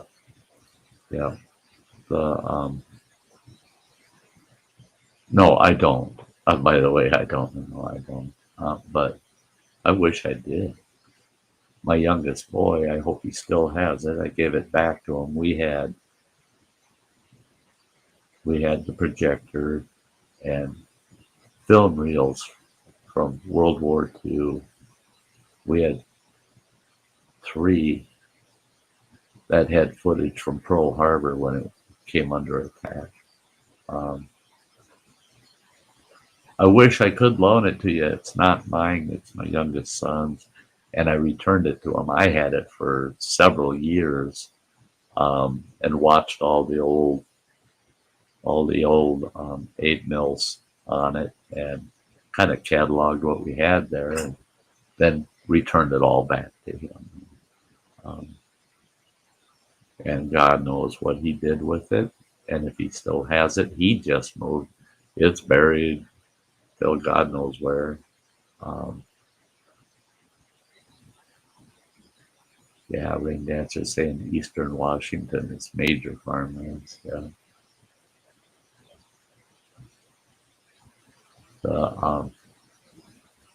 Rain Dancer saying I already feel for my grandchildren. They have missed almost 3 years of normal social interaction due to the virus. That's so true. That's so true. That is so true.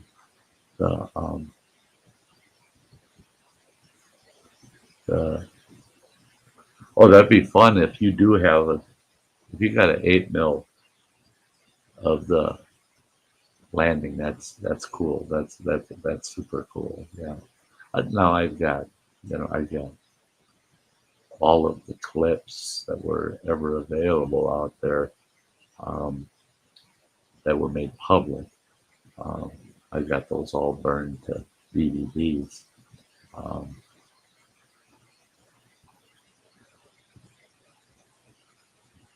Let's see, 60 years ago, 20, 40, like 1960. Well, you could still buy one. I do know, because we did. You could still buy one from a camera store in 1967. We bought one brand new in 1967. So just a shy of less than 60 years. Yeah.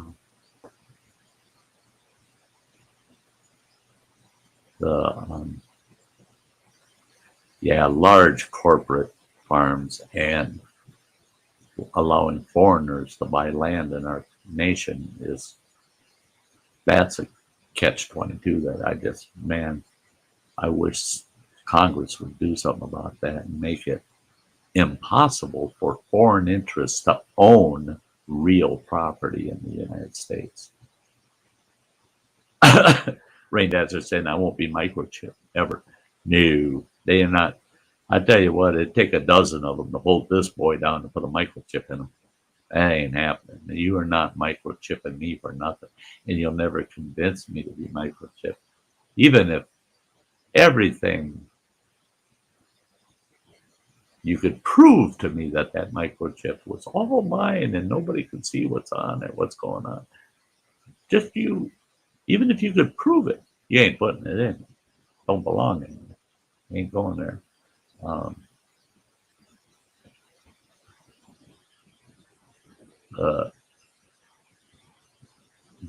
Rain answer.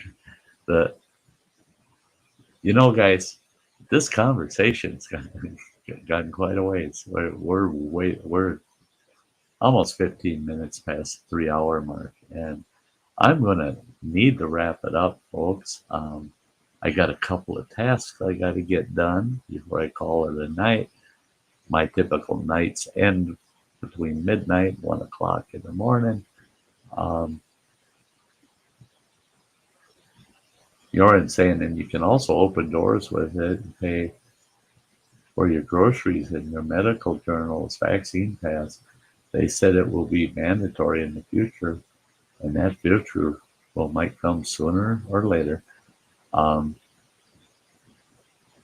And Lawn Dog saying, well, with this latest economic conditions, turns out Chinese-backed financial institutions are buying property at any price. That's why you're seeing crazy prices for houses. Well, at least one factor.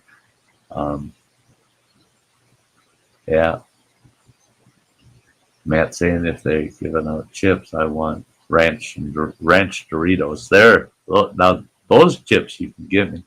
Yeah, it's micro under the skin and the body. Nah, skip that. I'll take a chip that I can eat. But what's weird is I watched this documentary on this capsule. They showed how it worked. And this individual swallows this capsule. And they put that bugger through all these. I mean, they're using this scanner, special scanner on them, and MRI, doing all kinds of things. And they're tracking, and that thing is reading internal temperatures and things, all these different things going all the way through the digestive system till it comes out. That's weird. Orally, right? So they make something that you take orally and goes in and it attaches itself somewhere on your stomach wall or intestinal wall or something. That weirds me out. Hey, Matt, good night. And God bless you too. You have a very good night. I want to thank all of you for being here.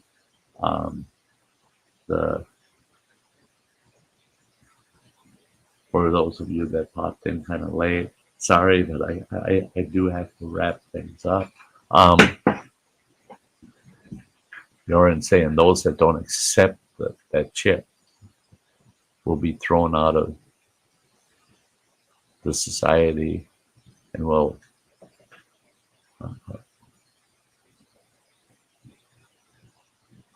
happen when it gets mandatory. See, that's the thing is, I know over here in the U.S., if they ever try to mandate us getting chips implanted in us, that would drive this country into a civil war. It would actually drive it into a civil war because there's too many people in this country that would say, well, flip them the bird and say, you try to stick it in me and I'm pulling out the firearms. That ain't happening. They don't want to try to go there here. Hey, Chowser, Fox and Outdoors says, been here, just been lurking all night. It's nice to know, Chowser. God, I hope you're doing well, buddy. Hope you're doing well.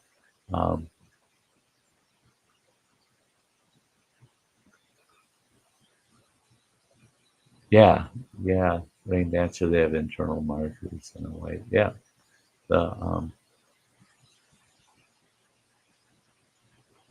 Yeah, we all need rest. And just look at it this way. Sty's going to wrap it up so that it's good for all of us, right? I love you guys. I could spend the whole night chatting with you, but I can't do that. I do have to cut out. And the way I'm going to close tonight is I'm going to show off all my great members, the channel members, and I love these guys. They're great. They keep the channel alive. And I'll see y'all. Oh wow, it's Sunday. So tomorrow night we got a Sty Times at 5 p.m. Central Time, and then I take a day off, and then Wednesday we're back with another Sty Time. So lots of opportunities to catch old Sty here on the Sty North channel. And hey, spread the word. Get your friends to show up. The more the merrier. We have great conversations. Justin says I could stay on all night. Yeah, I got to be careful. But all of you, get some rest. Have a very good night. Sty loves you. And thanks for being here. And I'll see you next time. Good night, folks. Bye-bye.